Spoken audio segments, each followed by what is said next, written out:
अस्मद्गुरून् तद्गुरूंश्च नौमि सर्वगुरूनपि उत्तारकान् श्रीधरान् तान् श्रीमन्नारायणात्मनः रामानुजाय मुनये श्रीमते योगिने नमः। यो विभूतिद्वयाधीशः सर्वात्मो जीवने रतः श्रीमते शठकोपाय नमः परमयोगिने। अपरां श्रुतिमद्राक्षीत् द्राविडीं ब्रह्मसंहिताम् आपदामपहर्तारं दातारं सर्वसम्पदां लोकाभिरामं श्रीरामं भूयो भूयो नमाम्यहम्। असाध्यसाधकस्वामिन् असाध्यं तव किं वद रामदूतकृपासिन्धो मत्कार्यं साधय प्रभो।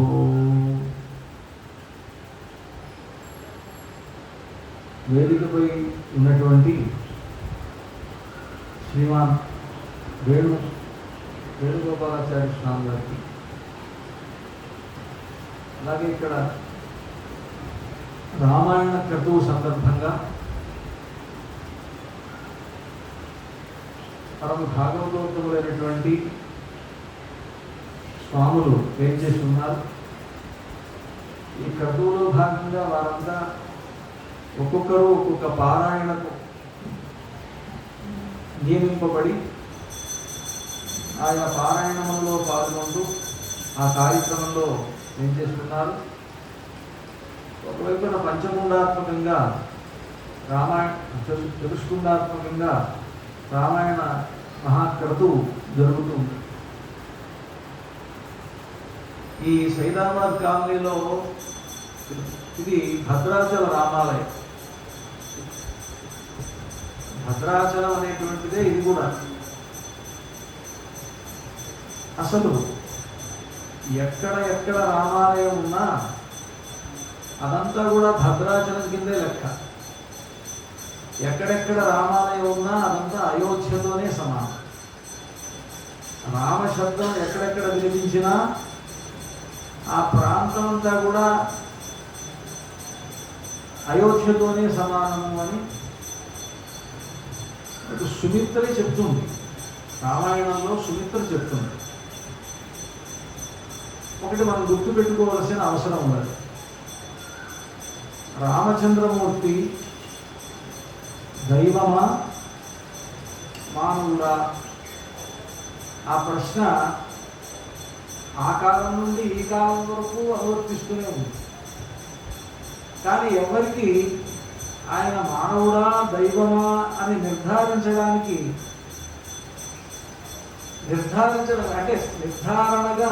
దైవమని చెప్తున్నారు. కానీ మానవుడు అని చెప్పడానికి, మానవుడు మాత్రమే అని చెప్పడానికి అవకాశం లేదు. అందుకనే పెద్దలు ఒకరు అంటారు, నాస్తి రామసమో దేవః నాస్తి రామసమో నరః. అంటే దేవుడా మనిషా అని అంటే నువ్వు మనిషి అనుకుంటావా? అలాంటి మనిషి ఇంకొకడు లేడు. దైవం అనుకుంటావా? అలాంటి దేవుడు ఇంకొకడు లేడు. సరే, ఈయన చెప్పడం కాదు.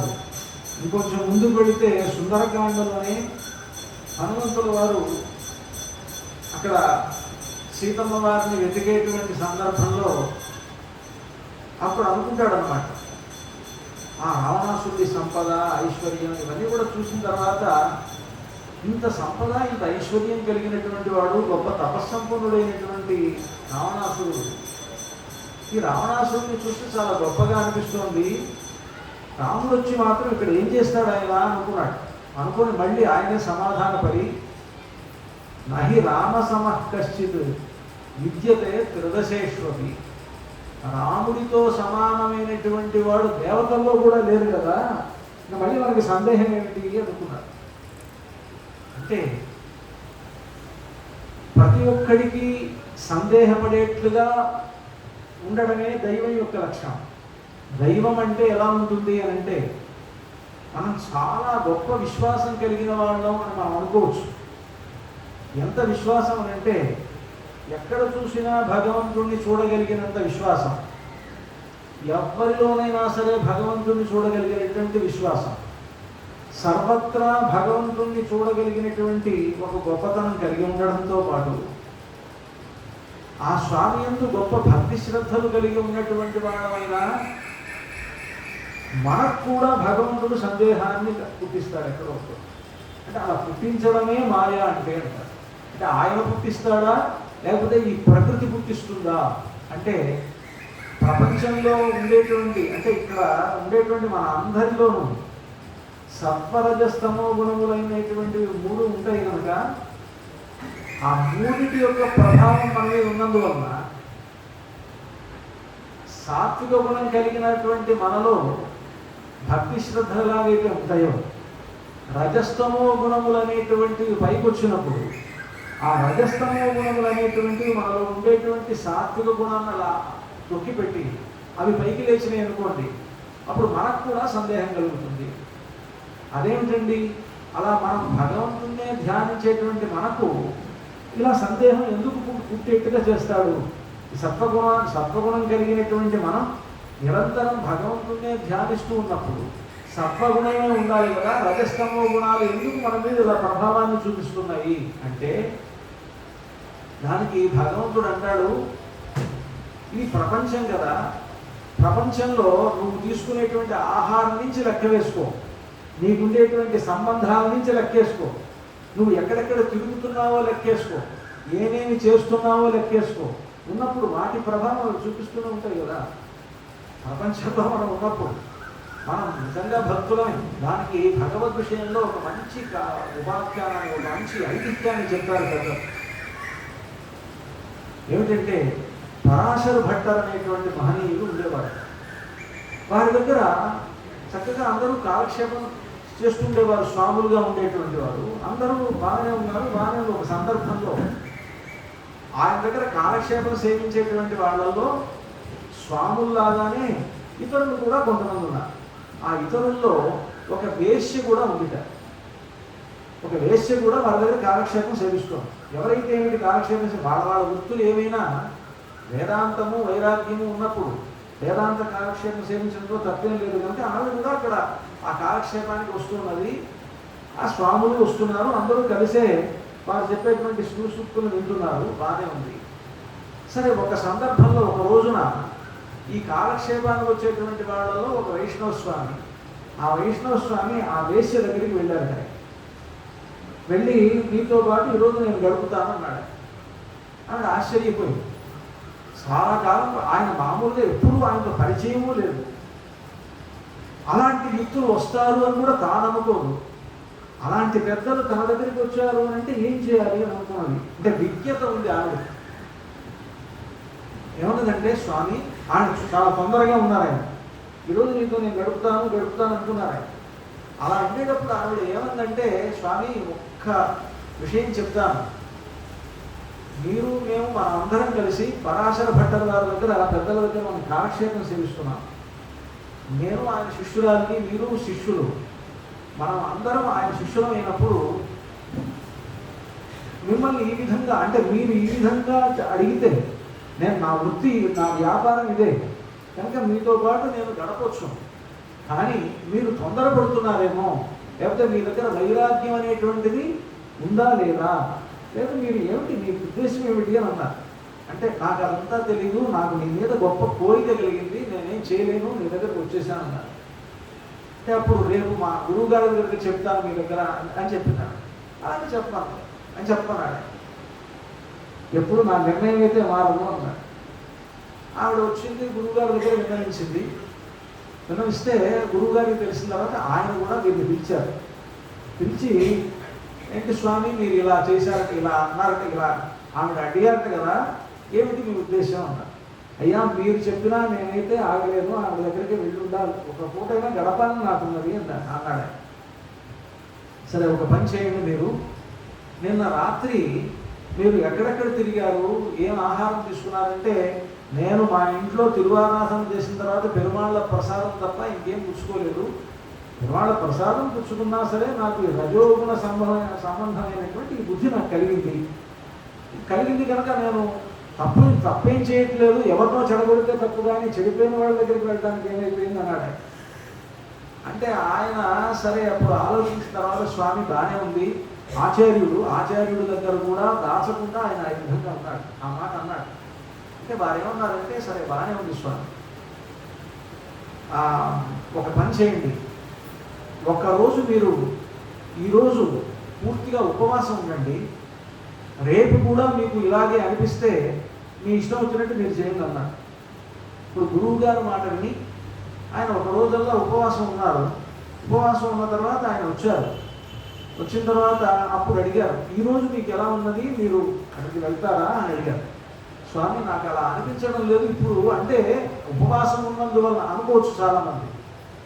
అసలు మీరు ఇంతకుముందు ఏం చేశారు, ఎక్కడెక్కడ తిరిగారు, ఏం ఆహారం తీసుకున్నారు అడిగారు. మళ్ళీ అడిగినప్పుడు ఆ ముందు రోజున ఆహారం తీసుకున్న తర్వాత మా వాకిట్లోకి వచ్చాను. నేను వాకిట్లో వరండాలో ఉన్నాను.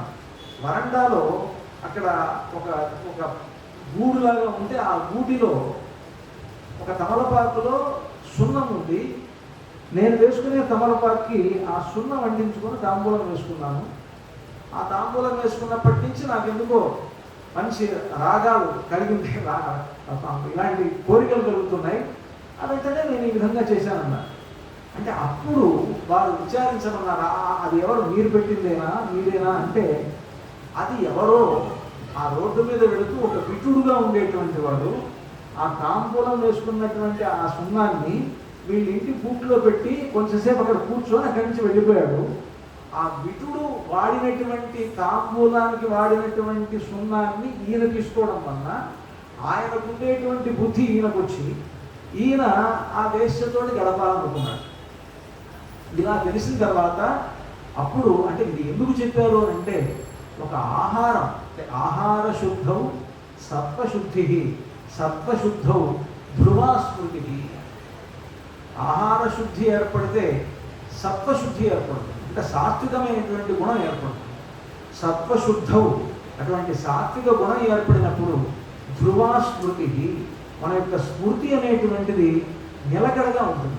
లేకపోతే రజోగుణం వైపో తమోగుణం వైపో మనం ప్రయాణం చేసిన వాళ్ళం ఉంటాం. అందుకని ఈ ఐతిహ్యం అనేటువంటిది పెద్దలు చెప్పి ఇది చాలా సూక్ష్మమైనటువంటి విషయం. అందుకని ఆహారం అనేటువంటి దాని విషయంలో చాలా జాగ్రత్తగా ఉండాలి.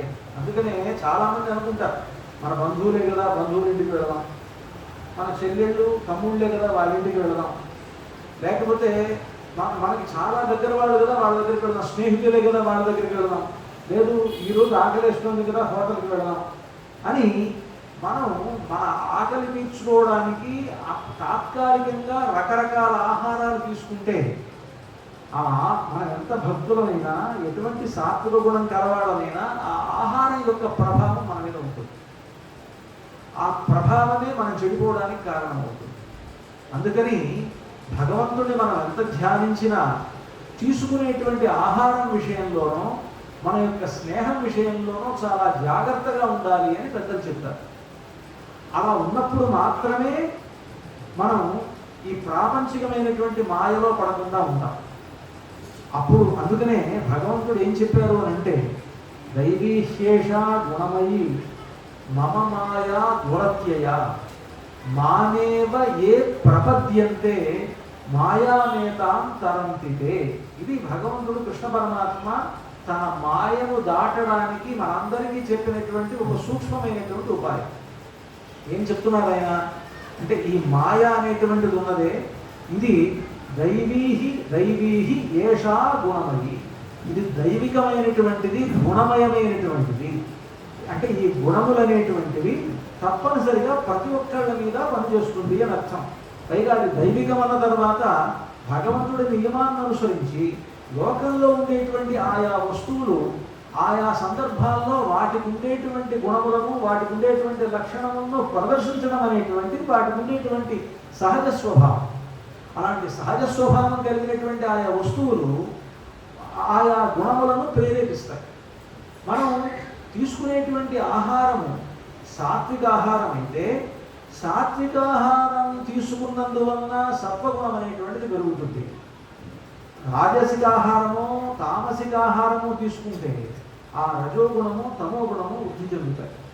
వాటి యొక్క ప్రభావం ఎక్కువగా ఉంటుంది. అందుకనే మన పెద్దలు ఏం చేశారు అని అంటే, అందుకని పెద్దలు చేయడంలో ఉద్దేశం కృష్ణుడు చెప్పినటువంటి మాట, దైవీకేష గుణమయి మమ మాయా దురత్యయ. నా మాయ అనేటువంటిది నువ్వు దాటడానికి శక్యము కానటువంటిది. అయితే దాటాలంటే ఏం చేయాలి అంటే, మామేవ ఏ ప్రపద్యంతే, నన్నే ఎవరైతే శరణాగతి చేస్తారో, అంటే నన్ను ఎవరు శరణాగతి చేస్తారో అలాంటి వారు మాత్రమే మాయాం ఏతాం తరంతితే, అటువంటి మాయను దాటుతారు. శరణాగతి అంటే ఏంటి ప్రశ్న.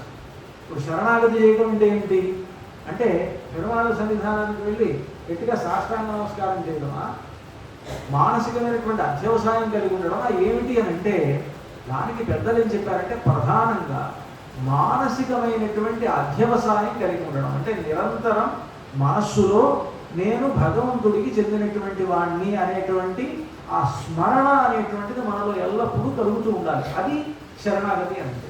నువ్వు నేరుగా ఆలయానికి వెళ్ళావా తర్వాత విషయం. నువ్వు ఆలయంలో ఉండేటువంటి తీర్థాన్ని తీసుకుంటావా, ప్రసాదాన్ని తీసుకుంటావా, అవన్నీ తర్వాత విషయాలు.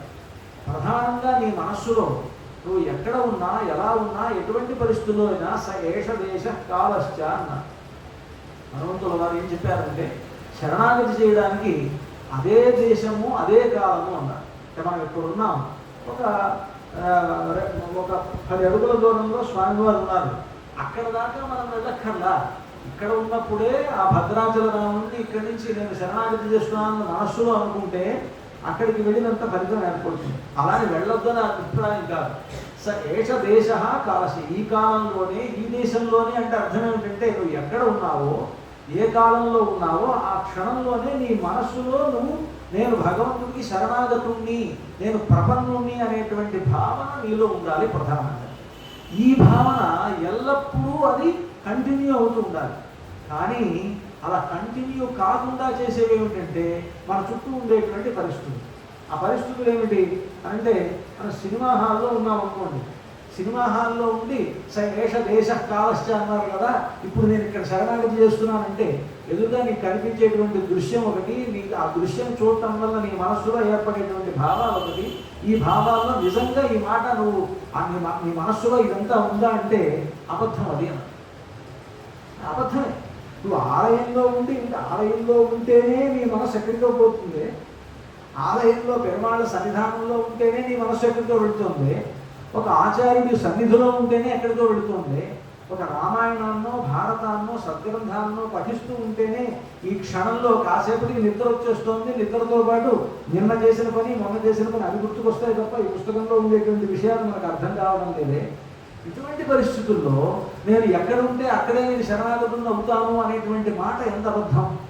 అందుకని పరిస్థితుల్ని అన్నిటినీ అనుకూలంగా మలుచుకుంటూ నువ్వు ఉండవలసినటువంటి చోటు నిశ్చయించుకోవాలి అంటూ సత్పురుషులతో సహవాసం చేయండి, సద్గ్రంథములను పఠించండి, సత్సాంగత్యంతో ఉండండి అని మన పెద్దలు చెప్తే, ఆ సత్సాంగత్యం అనేటువంటిది, సత్పురుషులతో సహవాసం అనేటువంటిది, ఆలయ దర్శనం అనేటువంటిది, అక్కడ ఉండేటువంటి పెద్దల యొక్క బోధలలో వాళ్ళ యొక్క శేషప్రసాదము ఇవి తీసుకున్నప్పుడు మనకు ఆ వాతావరణం వల్లనే సత్వగుణం అనేటువంటిది వృద్ధి పొందుతుంది. కానీ లేకపోతే సత్వగుణం ఎక్కడి నుంచి వస్తుంది? తమో గుణము, రజోగుణమే వస్తుంది.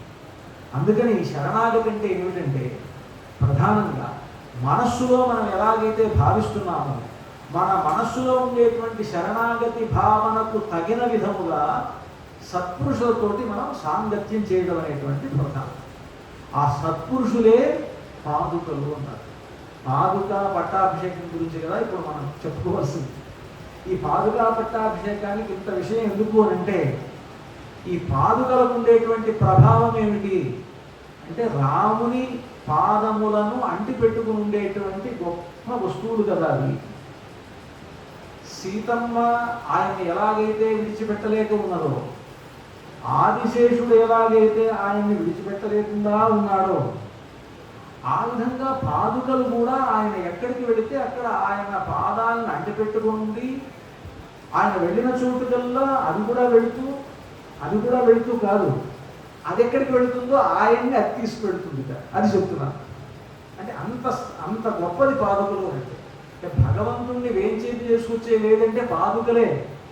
ఆ పాదుకలు వేంచేపు చేసుకురాకపోతే ఆయన రాడు కదా. ఆ పాదుకలతో పాటు ఆయన వస్తాడు. పాదుకలు ఎప్పుడు ఆయన అంటి కొట్టుకొని ఉంటాయి. కనుక అలాంటి పాదుకా స్థానీయులు ఎవరు అని అంటే, అని కొంతమంది చెప్తారు, పాదుకే యతిరాజస్య యస్య దాశరథే పాదు పాదుకే యతిరాజస్య. రామానుజుల వారి పాదుకలు ఎవరు అని అంటే, ఆ రామానుజుల వారి పాదుకలు ముదలియాండ అనేటువంటి వారు అని.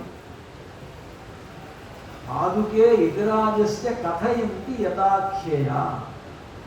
రామానుజుల వారి యొక్క పాదుకలు ఏ పేరుతో పిలువబడుతున్నాయో ఆయన తస్య దాశరథే పాదు, అలాంటి దాశరథి ముదలియాండ అని చెప్పినటువంటి వారిని నేను ధ్యానిస్తాను అని ప్రారంభించి పాషండ ద్రుమషండ దావదహనశ్చార్వాక శైలాశని అని ప్రారంభించి ఆ స్తోత్రం పఠిస్తాం.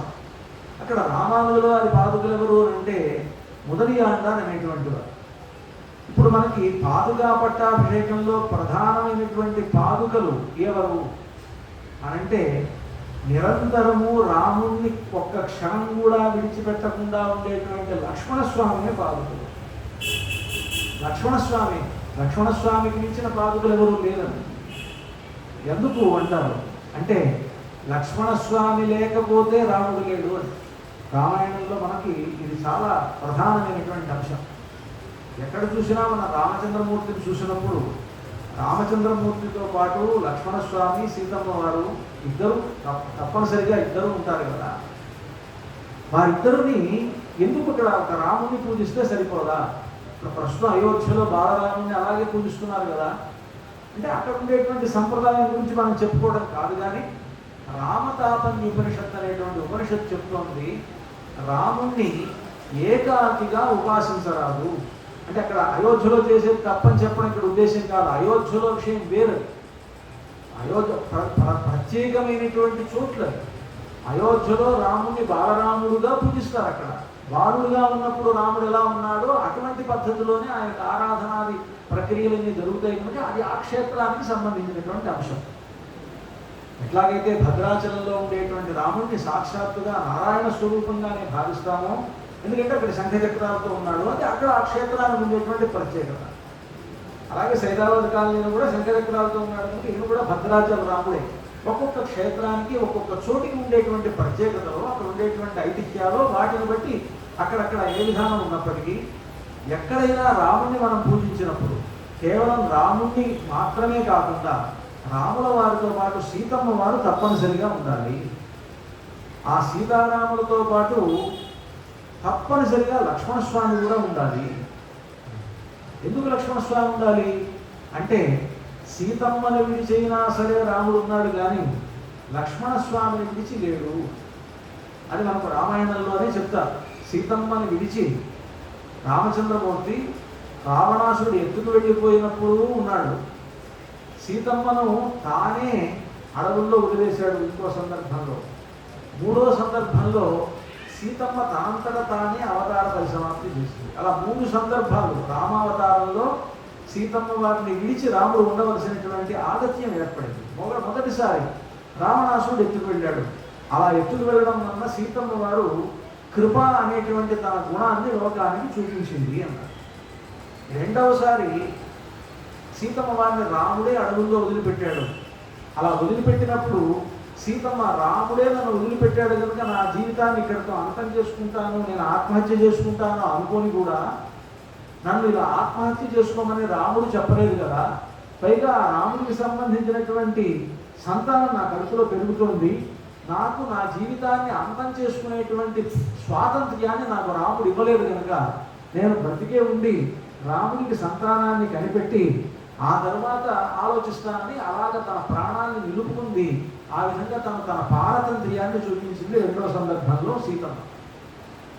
మూడవసారి వాల్మీకి మహర్షి, సభాసదులు, రాముడు వీళ్ళంతా ఉండగా అప్పుడు వాల్మీకి మహర్షి వచ్చారు. వచ్చి అయ్యా నీ కుమారుడు వీళ్ళిద్దరు, సీతమ్మ ఇదిగో నా ఆశ్రమంలోనే ఉండి ఈ పిల్లలిద్దరికి జన్మనిచ్చింది.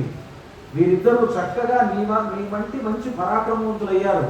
వీళ్ళిద్దరికి వేదములన్నింటినీ కూడా సాంగోపాంగంగా నేర్పించి రామకథను కూడా వీళ్ళకి నేర్పించాను.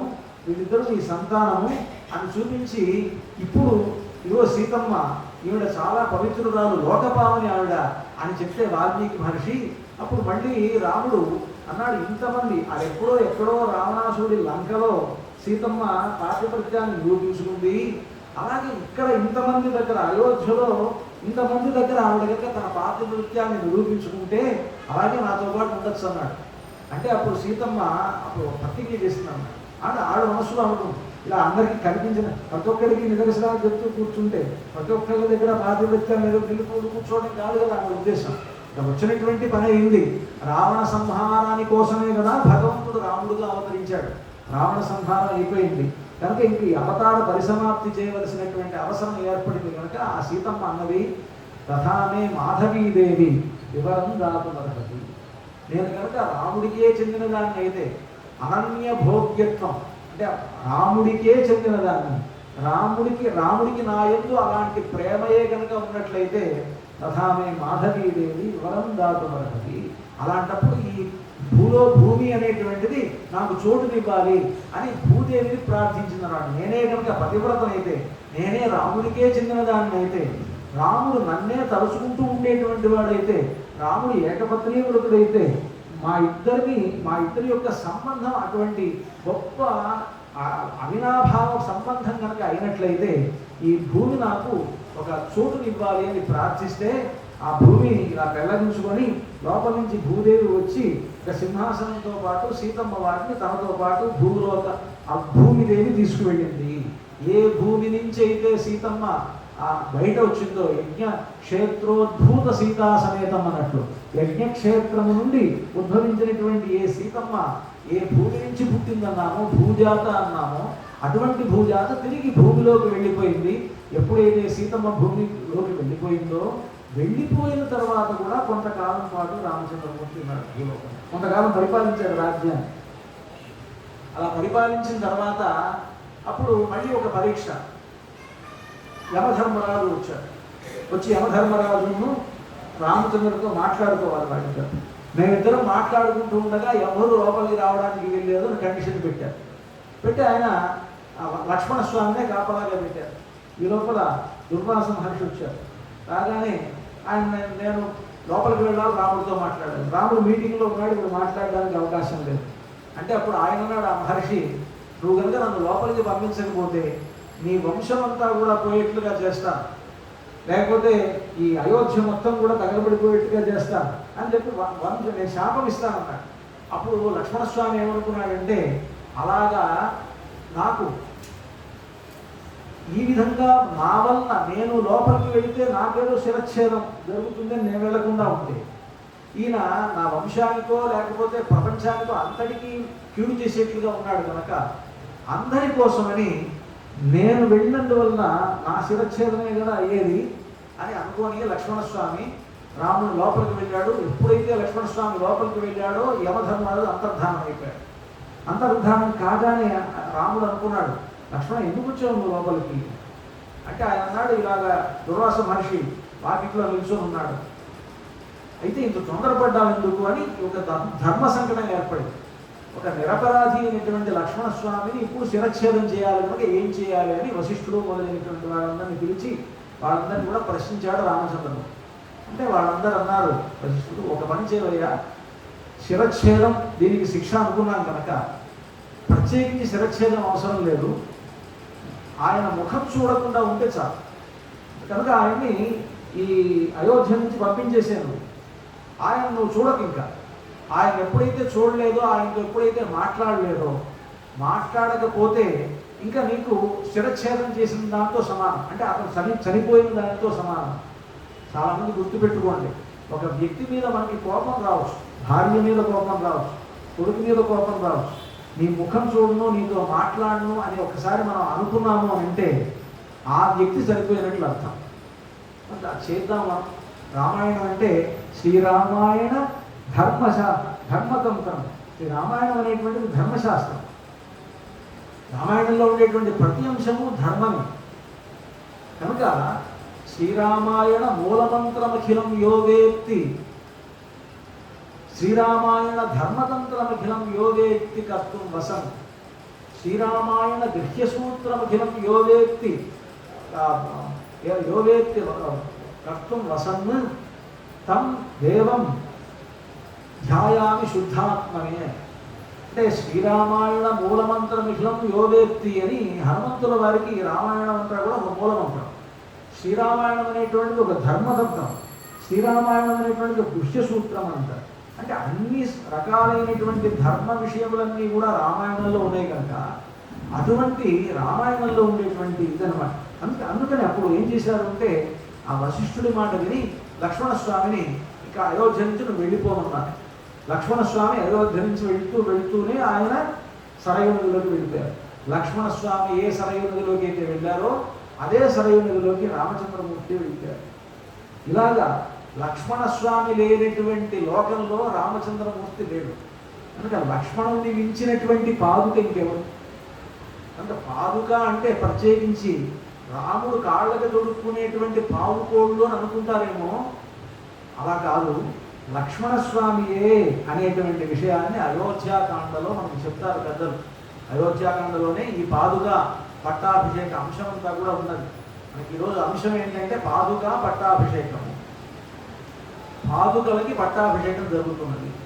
ఆ పాదుకలకు ఉండేటువంటి వైశిష్ట్యం ఏమిటి, గొప్పతనం ఏమిటో అది చెప్పేటువంటి విషయం అనేటువంటిది ప్రధానంగా మన ఆరంభంలో అనుకున్నటువంటి దైవీశేష గుణమయి మమమాయా దురత్యయ మామేవయే ప్రపద్యంతే మాయామేతాంతరంతితే అని చెప్పేటువంటి శరణాగతి ఈ పాదుకల విషయంలో వర్తిస్తుంది. అలాగే ఆ పాదుకలు ఎవరు అంటే లక్ష్మణస్వామియే పాదుకలు అనేటువంటి విషయం వర్తిస్తుంది. ఎందుకు అనంటే అసలు ఆదిశేషుడు ఎవరు అనంటే ఆదౌ జగదాధార శేష తదను సుమిత్రానందనవేష. ఈ జగత్తు మొత్తాన్ని కూడా తన పడగల మీద కాపాడుతున్న వారు ఎవరు అనంటే జగదాధార శేష. ఈ జగత్తు మొత్తానికి ఆధారమై ఉండి ఈ ప్రపంచం అంతటినీ తన శిరస్సు మీద మోస్తున్నటువంటి వారు ఎవరు? ఈ ప్రపంచం కదలకుండా ఇలాగ ఉన్నది అంటే దానికి కారణం ఎవరు అంటే ఆదిశేషుడు. తన శిరస్సు మీద ధరించి శేషుడుగా ఉండి ఆ విధంగా ఆయన చేస్తున్నాడు. తదను సుమిత్రానందన వేష. అలాంటి ఆదిశేషుడే ఆ పరమాత్మ రాముడుగా అవతరించినప్పుడు ఆ రాముని తమ్ముడైనటువంటి లక్ష్మణస్వామిగా ఆయన సుమిత్రానందనుడుగా అవతరించాడు. అలా సుమిత్రానందనుడుగా అవతరించిన వారు ఎవరు అంటే ఆదిశేషుడే. కనుక ఆ ఆదిశేషుడు ఎలాంటి వారో మనకు ఆడవందారులు అనేటువంటి మహనీయులు చెప్తారు. ఆదిశేషుడు ఎవరండి అంటే ఆ పేరు చూడండి, పేరులోనే శేషుడు. శేషుడు అంటే అర్థం ఏమిటి? శేషుడు అని అంటే దాసుడుగా ఉండేవాడికి శేషుడు అని. దాసుడు దాసుడు దాసుడు అంటే ఏమిటి అర్థం? దాసుడు అంటే ఎక్కడ ఉండాలి అంటే మధ్యాం బ్రాహ్మణోస్య ముఖమాసీత్ బాహూరాజన్యః కృతః ఊరూ తదస్య యద్వైశ్యః పద్భ్యాగం శూద్రో అజాయత. వేదం చెప్తున్నాడు బ్రాహ్మణులు నేను చాలా గొప్ప, పరమాత్మ ముఖం నుంచి పుట్టామనుకుంటారు. ఈ గొప్ప తక్కువ పక్కన పెట్టేసి వాళ్ళు ఎలా గొప్ప అవుతారో నాకు తెలియదు. బ్రాహ్మణులు గొప్ప అని వాళ్ళు అనుకుంటే కాదు, బ్రాహ్మణులు ఎలా గొప్పో నాకైతే తెలియట్లేదు. కానీ వాళ్ళు గొప్ప అనుకుంటే గొప్ప కాదు. ఎందుకంటే పరమాత్మ ముఖం నుంచి పుట్టాను కనుక నేనంతా గొప్ప అనుకుంటే నీ ఆ ముఖానికి ఎంత గొప్పతనం ఉన్నదో ఆ పాదాలకు కూడా అంత గొప్పతనం ఉంది కదా. అలాంటప్పుడు పాదాలు గొప్ప, ముఖం గొప్ప అంటే ఎవడైనా ముందుగా దేవుణ్ణి చూసేది ముఖం చూడటం కాదంటే ముందు పాదాలు చూడమంటారు. పాదాల నుంచి పైకి వెళ్ళాలి కానీ పాదం చూడకుండా ఒకేసారి ముఖాన్ని చూస్తే ఆ ముఖం అనేటువంటిది అంత రుచించదు. కనుక చెప్తున్నారు ప్రాయ ప్రపన్న జనత ప్రథమావగాహ్యం. మాతు శిశోరివ అమృతాయమానవు, మాతు స్తనాదివ శిశోరమృతాయమానవు, ప్రాప్తో పరస్పర తులా మధురాంతరవుతే శ్రీ వెంకటేశ చరణవు శరణం ప్రపద్యే. పెద్దలు అన్నం అనేటువంటి మహానుభావులు చెప్తారు, పెరుమాళ్ళ దగ్గరికి వెళ్తే ఆయన ముఖం చూస్తూ కూర్చుంటే ఏం ఉండదు, మనకి ఏం చేయాలంటే పాదాల మీద పడాలి కదా. ఆ పాదాలు గొప్పతనం అలాంటిది, ఆ పాదాల మీద పడితేనే శరణాగతి అంటే. అటువంటి పాదాలు ఎలాంటివి అని అంటే చెప్తున్నారు, ప్రాయ ప్రపన్న జనత ప్రథమావగాస్తు. ప్రపన్నులు ప్రపత్తి చేయడానికి వెళ్ళవలసినటువంటి వారికి, శరణాగతి చేయడానికి వెళ్ళవలసినటువంటి వాళ్ళు ముందుగా ఎక్కడికి వెళ్ళాలంటే ఆ పాదాల జోలికే వెళ్ళాలి. మాతు స్తనాదివ శిశోహో అమృతాయమానవ. ముందు సంతానం కలగగానే ఆ శిశువు తల్లి కడుపులోంచి బయటికి రాగానే ఆ శిశువుకి పైన ఏదో మర్కిలి గిక్కిలంతా ఉంటుంది కనుక ముందుగా దాది కడిగేసి మొత్తం శుభ్రం చేసి తీసుకొచ్చిన తర్వాత తల్లి పక్కన పడుకోబెడుతుంది. తల్లి పక్కన పడుకోబెడుతున్నప్పుడు ఏడుస్తుంది ఆ పిల్ల, ఆ శిశువు. ఏడ్చిన తర్వాత ఏడ్చినటువంటి పిల్లని కొంచెం దగ్గరికి తీసుకుంటే దానికి తెలియకుండానే అమ్మ స్థానాలు ఎక్కడున్నాయో చూసుకొని ఆ పొదుగు ఆ స్తన్యం మీద పాలు తాగడానికి ప్రయత్నిస్తుంది శిశువు. ఎవరు చెప్పారు? ఎవరు నేర్పిస్తే వచ్చిందని? ఎవరు నేర్పించక్కర్లా. దగ్గరికి తీసుకుంటే చాలు తల్లి స్తన్యాన్ని స్వీకరించడానికి ఆ శిశువుకి ఏమీ తెలియని శిశువు ముందుగా పొదుగు దగ్గర నోరు పెడుతుంది. అలాగా మాతు స్తనావివ శిశోహో అమృతాయమానో. శిశువుకి తల్లి స్తన్యములే ఎలాగైతే పుట్టగానే గుర్తుకొస్తాయో అలాగే ప్రపన్నుడైనటువంటి వాడు ముందు ఎక్కడికి వెళ్ళాలి అని అంటే పరమాత్మ యొక్క పాదాల దగ్గరికి వెళ్ళాలి.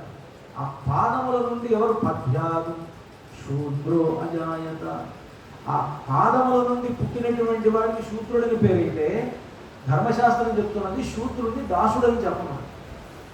వైష్ణవులందరూ వైష్ణవ సంప్రదాయంలో వీళ్ళు బ్రాహ్మణులైనా ఇంకొకటైనా రామానుజ దాసుడు, నేను దాసుణ్ణి అని ఎందుకు చెప్పుకోవాలన్నారు అంటే నీ వర్ణాశ్రమ విషయాలు ఇక్కడ వద్దు.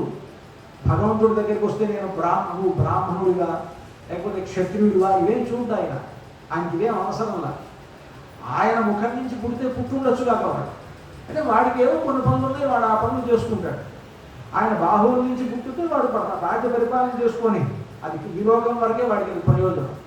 కానీ ఏ లోకంలోకి వెళ్ళినా ఎక్కడికి వెళ్ళినా వీడికి కావలసింది దాస్యమే ఉండాలి కనుక ఆ దాస్యం అనేటువంటి నామమే ఉండాలి వీడికి అని రామానుజుల వారు తప్పనిసరిగా ఏం చేయాలి మీ పేరు ఏదైనా సరే మీ పేరు చివర దాసుడు పెట్టుకున్నారు వైష్ణవ సంప్రదాయంలో. అందుకని ఎవరైనా సరే శూద్రుడైతే దాసుడు అని ఉన్నారు శాస్త్రంలో. శూద్రుడైతే దాసుడు కాదు, శూద్రుడు కాదు, ప్రపన్నుడైతే దాసుడు. రాముడికి స్వామివారికి భగవంతుడి దగ్గర మనం దాసులమయ్యామనంటే మనంతా కూడా శేషభూతులం అయ్యినట్టు, మనంతా దాసులమే. ఎంతమంది శూద్రుల కింద లెక్క, సంతోషం. శూద్రులైతే ఏమిటి, పెరుమాళైతే దాసులమైన తర్వాత. అందుకని అలాంటి దాస్యం అనేటువంటి లక్షణమే శేషత్వం అంటే. ఇది క్షత్రియుడైనటువంటి లక్ష్మణస్వామి కోరుకుని చేశాడు దాస్యం అనేది. ఆయన పైగా చెప్పాడు గుణై దాస్యముపాగత. చెప్తున్నాడు ఆయన లక్ష్మణస్వామి, నేను రాముణ్ణి నా అన్నగారను, అది ఆ ప్రేమ కాదు నాకు. అన్నగారు కనుక అన్నగారికి నేనేదో సేవ చేయాలని కూడా కాదు. గుణై దాస్యముపాగత, ఆయన గుణముల్ని బట్టి నేను దాసునైపోయాను ఆయనకి.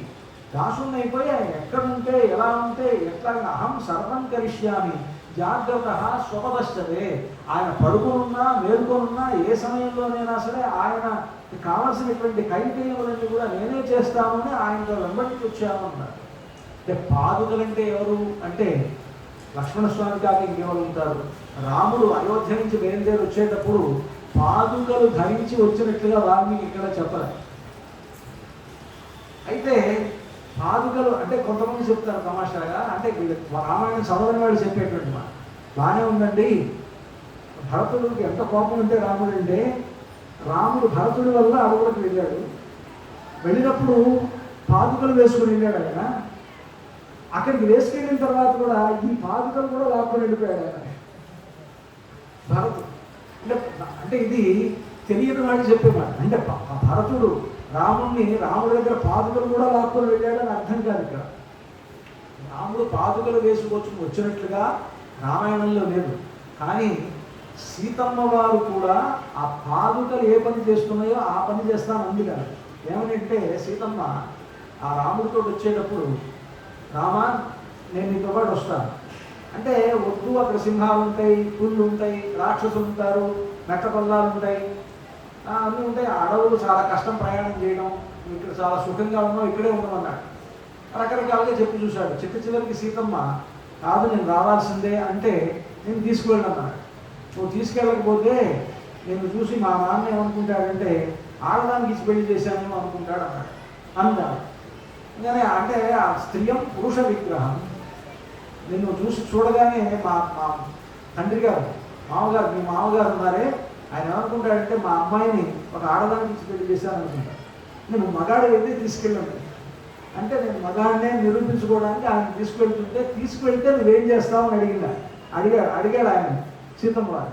అయితే మృద్దనంతి కుశకంటక, రామ నువ్వు నడిచి వెళ్తుంటే నీకు పాదాలకి ముళ్ళు ఏవో గుచ్చుకుంటాయి కదా, ఆ గర్భలో ముళ్ళో గుచ్చుకుంటాయి, అలా గుచ్చుకోకుండా నేను నీ పాదాలకి ఎటువంటి హాని కలగకుండా నేను చేస్తానన్నానంటే పాదరక్షలుగా నేను ఉంటానని చెప్పినట్టు సీతమ్మ. నీ పాదుకల్ని నేను కాపాడుతానంటే పాదరక్షల పేరే అది కదా అర్థం. కాళ్ళకి ముందు కానీ లేకపోతే గుచ్చుకోకుండా చేసే పని ఏం చేస్తాయి, చెప్పులు వేసుకుంటే చాలు. ఆ చెప్పులు చేసే పని నేను చేస్తాను అని సీతమ్మ తాను ఒప్పుకొని ముద్రంతి కుశకంటక అంటే ఆ పాదుకల్లాగా నేనుండాలని సీతమ్మే కోరుకుంది అని అంటే, రాముడి పాదుకలకు ఉండేటువంటి వైభవం ఎంత గొప్పదో ఒకసారి ఆలోచించారు. సీతమ్మ తానే పాదుకా స్థానీయురాలవ్వాలని అనుకున్నది. లక్ష్మణస్వామి తానే పాదుకా స్థానీయుడుగా ఉన్నాడు.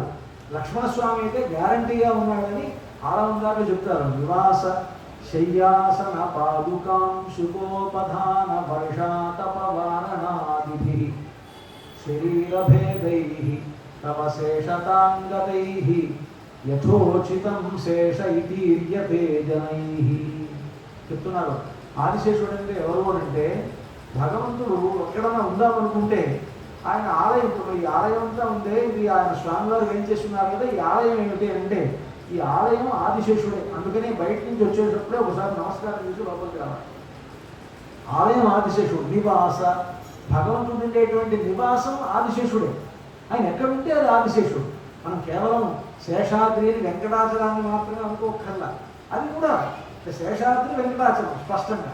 అలాగే సైదాబాద్ కాలనీలో ఉండేటువంటి ఆలయం కూడా ఇది ఆదిశేషుడే.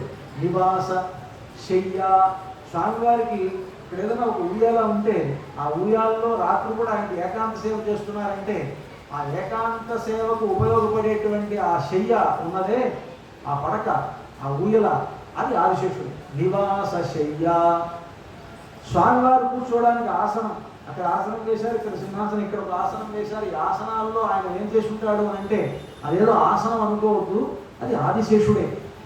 నివాస శయ్యాసన ఆసనం ఆయనే. ఆయన నడిచి వెళదాం అనుకుంటే ఆయన పాదుకలు ఆయన. నివాస శయ్యాసన పాదుక, ఆయన పాదుక ఎవరు అంటే ఆదిశేషుడే.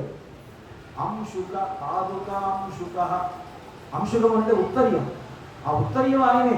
భగవంతుడు పైన వేసుకునేటువంటి ఉత్తరీయం ఎవరంటే ఆదిశేషుడే. నివాస శయ్యాసన పాదుకాంశుకోపధాన, ఉపధానం అంటే దిండు. ఆ దిండు ఎవరు అంటే ఆయన దిండు కూడా ఆదిశేషుడే. వర్షాతపవారణాదిభి స్వామివారికి గొడుగు పట్టుకున్నాం మనం. గొడుగు పట్టుకుంటే వర్షం వస్తే వర్షం పడకుండా, ఎండ వస్తే ఎండ పడకుండా ఆ గొడుగు పట్టుకుంటే ఆ గొడుగు ఎవరు అంటే ఆదిశేషుడే గొడుగు.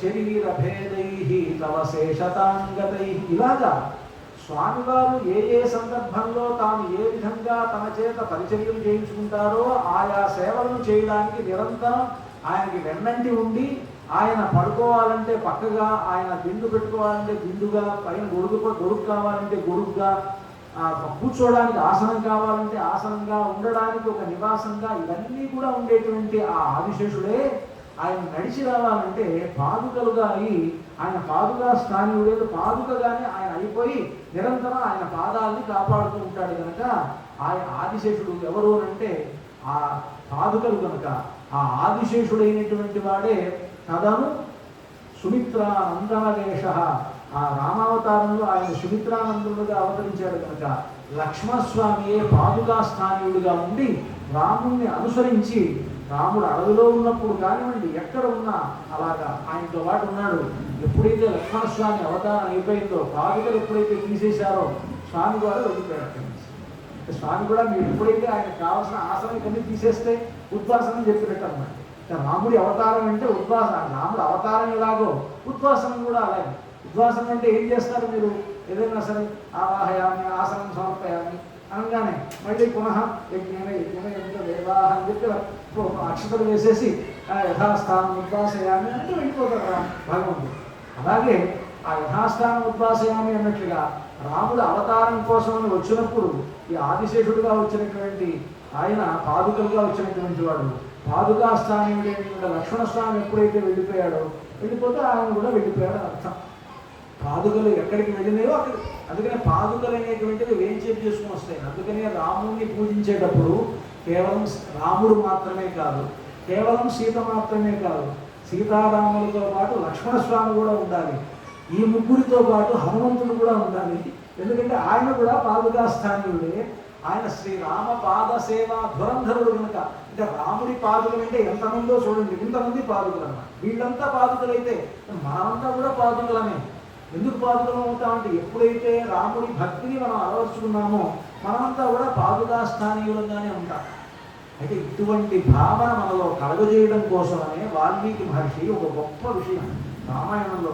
సందర్భం ఏంటో మనకు అర్థం కాదు, చాలా తమాషాలు, చాలా చిన్న విషయాలు. రామాయణంలో ఉండేటువంటి సూక్ష్మమైనటువంటి అంశాలు కొన్ని కొన్ని సంప్రదాయాలకు కారణమైనవి. చూడండి, శబరి వృత్తాంతం అరణ్యకాండలో చాలా ఒక సర్గలోనే ఉంటుంది శబరి వృత్తాంతం. కానీ ఆ శబరి వృత్తాంతము ఒక సంప్రదాయం. ఏమిటి ఆ సంప్రదాయం అంటే, ఎవరైనా సరే వైష్ణవుల్లో ఒకడు పరమపడిస్తే ఆచార్య తిరువడి చేరారు అంటారు.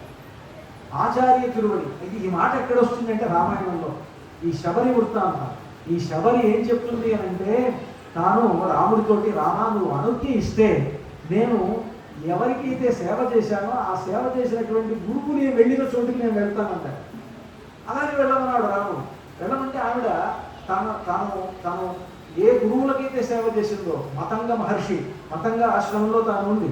ఆ మతంగ మహర్షి ఆశ్రమంలో మతంగుడు మొదలైనటువంటి మహర్షులకు తాను ఎవరికైతే సేవ చేసిందో ఆ సేవ చేసినటువంటి వారు ఎక్కడికి వెళ్ళారో అదే చోటుకు తాను వెళ్ళింది. ఈ రామాయణంలోని వృత్తాంతాన్ని వైష్ణవులు తీసుకున్నారు. వైష్ణవులకి రామాయణం ప్రధానం అంటే ఇది. సరే, వైష్ణవులు ఇంకొకటి చెప్తారు, శరణాగతి చెప్తారు. ఈ శరణాగతి ఎక్కడ చేయాలి అని అంటే అర్చామూర్తి దగ్గరే చేయాలి అని ప్రధానంగా. నీకు అర్చామూర్తి ఏంటంటే విగ్రహారాధన. ఒక విగ్రహం, ఒక ఆలయంలో ఉండేటువంటి పెరుమాళ దగ్గరికి వెళ్ళి శరణాగతి చేయండి అంటారు. చివరికి ఆలయంలో కాకపోతే మీ ఇంట్లో ఉండేటువంటి తిరువారాధనలో ఉండేటువంటి పెరుమాళ, అది కూడా అర్చామూర్తే కదా. ఈ శరణాగతి అని అంటే మీకు ఏదో ఇందాక అనుకున్నాం, శేష దేశ కాహస్య, అదే నిజమే. అయితే మానసికమైనటువంటి అధ్యవసాయంతో ఆ పని చేయాలి.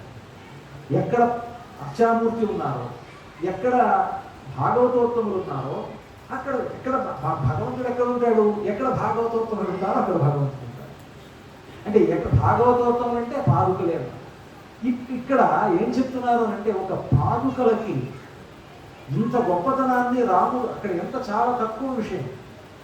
రాముణ్ణి తిరిగి అయోధ్యకు తీసుకువెళ్ళడం కోసమని భరతుడు తన చతురంగ బలాలతో పాటు అయోధ్య నుంచి రాముడు ఉన్నటువంటి చిత్రకూట పర్వతం దగ్గరికి వచ్చాడు. చిత్రకూట పర్వతం మీద రామచంద్రుడు ఉన్నాడు, సీతాలక్ష్మణ సహితుడు.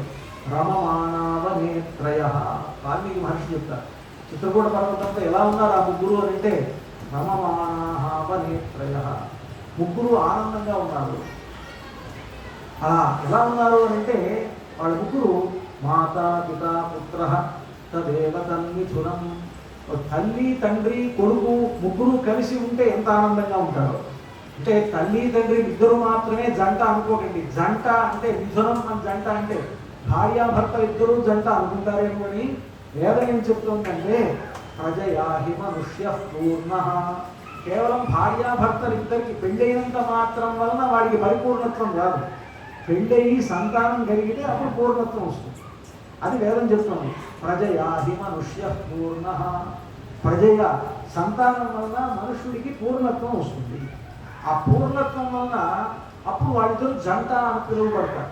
ఇక్కడ సీతారాములిద్దరూ పరిపూర్ణంగా ఆనందంగా చిత్రకూట పర్వతం మీద ఉన్నారు అని అంటే అక్కడ సంతానం ఎవరు అని అంటే లక్ష్మణస్వామి సంతానం. ఆయనకు ప్రత్యేకించి సంతానం అవసరంలా, సంతాన స్థానీయుడే సీతారాములకి పుత్ర నిర్విశేషంగా లక్ష్మణస్వామి అక్కడ ఉన్నాడు అనేటువంటి విషయాన్ని వేదంలో చెప్పినటువంటి వాక్యాలు మాతా పిత పుత్ర, మాతా పిత పుత్ర, తల్లి తండ్రి కొడుకు, ఈ ముగ్గురు కలిస్తే తదేవ తన్మిథునం, జంట అంటే మిథునం అంటే అది అన్నారు. సీతారాములు ఇద్దరు ఆనందంగా ఉన్నారంటల్లా రమమాణ వనేత్రయ అని వాల్మీకి మహర్షి అన్నారు. అంటే వేదంలో ఉండేటువంటి అంశాన్ని వాల్మీకి మహర్షి ఎలా ఉపబృంహణం చేశాడు, వేదంలో చాలా సూక్ష్మంగా ఉండేటువంటి అంశాన్ని అక్కడ తల్లి తండ్రి కొడుకు కలిస్తేనే జంటయ్యా అని చెప్పి మనకు వాల్మీకి మహర్షి అక్కడ ఆ ముగ్గురు తల్లిదండ్రులు కొడుకు కలిసి అక్కడ ఆనందంగా ఉన్నారు చిత్రకూట పర్వతంపై అనేటువంటి అంశాన్ని వాల్మీకి మహర్షి చెప్పిన తర్వాత అక్కడ ఆ సీతారామ లక్ష్మణుల ముగ్గురిని ఈ చిత్రకూట పర్వతం నుండి మళ్ళీ తిరిగి అయోధ్యకు తీసుకువెళ్ళడానికి భరతుడు వచ్చాడు. ఆ భరతుడు వచ్చినప్పుడు ఆయన రాముడి దగ్గరికి వచ్చి విషయమంతా చెప్పిన తర్వాత రకరకాలుగా తాను ఒక్కడే కాకుండా తాను ఇంతమంది కలిసి రావడంలో ఉద్దేశం కూడా కేవలం భరతుడు ఒక్కడు రాలేదు కదా, ఆయనతో పాటు అయోధ్యానగరంలో సగం దాదాపుగా 30 మంది వచ్చేసారు ఆ చిత్రకూటకి. ఎందుకు ఇంతమందిని తీసుకొచ్చాడు అంటే ఇంతమందిని తీసుకొచ్చినందువల్లనే భరద్వాజ మహర్షికి కూడా అనుమానం వచ్చింది. ఇంతమందిని భరద్వాజ మహర్షికే కాదు గుహుడికి అనుమానం వచ్చింది. గుహుడు అనుమానించాడు, ఇంతమందిని తీసుకెళ్తున్నావేంటి, ఏదన్నా రాముడికి అపకారం చేద్దాం అనుకుంటున్నావా ఇంకా అన్నాడు. అంటే ఎలాగో అయోధ్య నుంచి పంపించేసావు కదా, అది మళ్ళీ అక్కడి నుంచి రాకుండా అక్కడే పూర్తి చేయడానికి తీసుకెళ్తున్నావా ఇంతమందిని అంటే అప్పుడు గుహుడితో భరతుడు అన్నాడు, నేను అలాంటి వాడిని కాదు, నా దురదృష్టం కొద్దీ అందరూ నా మీద ఇలాంటి అభిప్రాయంతో ఉన్నారు అని చెప్పి బాధపడ్డాడు. అక్కడి నుంచి భరద్వాజుడి దగ్గరికి వస్తే భరద్వాజుడు కూడా అలాగే అనుమానించాడు. అనుమానిస్తే అప్పుడు భరద్వాజుడితో కూడా అన్నాడు, నా గ్రహచారం ఇలా ఉంది, నా తల్లి చేసినటువంటి పని వల్ల నేను ఇలా అపకీర్తిని పొందవలసి వస్తున్నది అని తాను అక్కడ చెప్పుకున్నప్పుడు భరద్వాజుడు అన్నాడు, నీలాంటి వాడు మంచివాడయ్యా, నువ్వు నేను ఇక్కడ అందరికీ విషయం తెలియడం కోసం నీ మాట అన్నాను, నీ తల్లిని నువ్వేం ద్వేషించవు, ఈ తల్లి చేసినటువంటి పని వల్ల చాలా సుఖోదర్కం భవిష్యతి, సుఖోదర్కం భవిష్యతి, రాముడు అడవులకు వెళ్ళడం వల్ల గొప్ప సుఖం ఏర్పడుతుంది అని చెప్పారు. ఇక్కడ ఇలాగా అంతా ఇంతమంది కలిపి వెళ్ళారు అక్కడికి చిత్రకూట పర్వతం దగ్గరికి. వెళ్ళి రాముడి దగ్గరికి వెళ్ళి ప్రార్థిస్తే రామచంద్రమూర్తి తాను నేను తండ్రికి ఇచ్చినటువంటి మాట, నేను 14 ఏళ్ళు వనవాసం చేద్దామని అనుకున్నాను కనుక అలాగే నేను ఉంటాను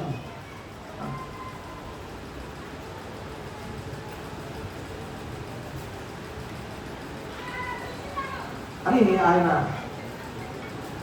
గట్టిగా పట్టుదలగా ఉన్నాడు రాముడు.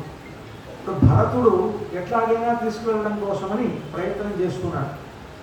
ఇటువంటి పరిస్థితుల్లో ఇక్కడంతా కూడా చుట్టూతా వీళ్ళంతా 112వ సర్గ నుంచి ప్రారంభమైంది. ఒక 4 సర్గల్లోనే ఈ పట్టాభిషేకం అంటారు.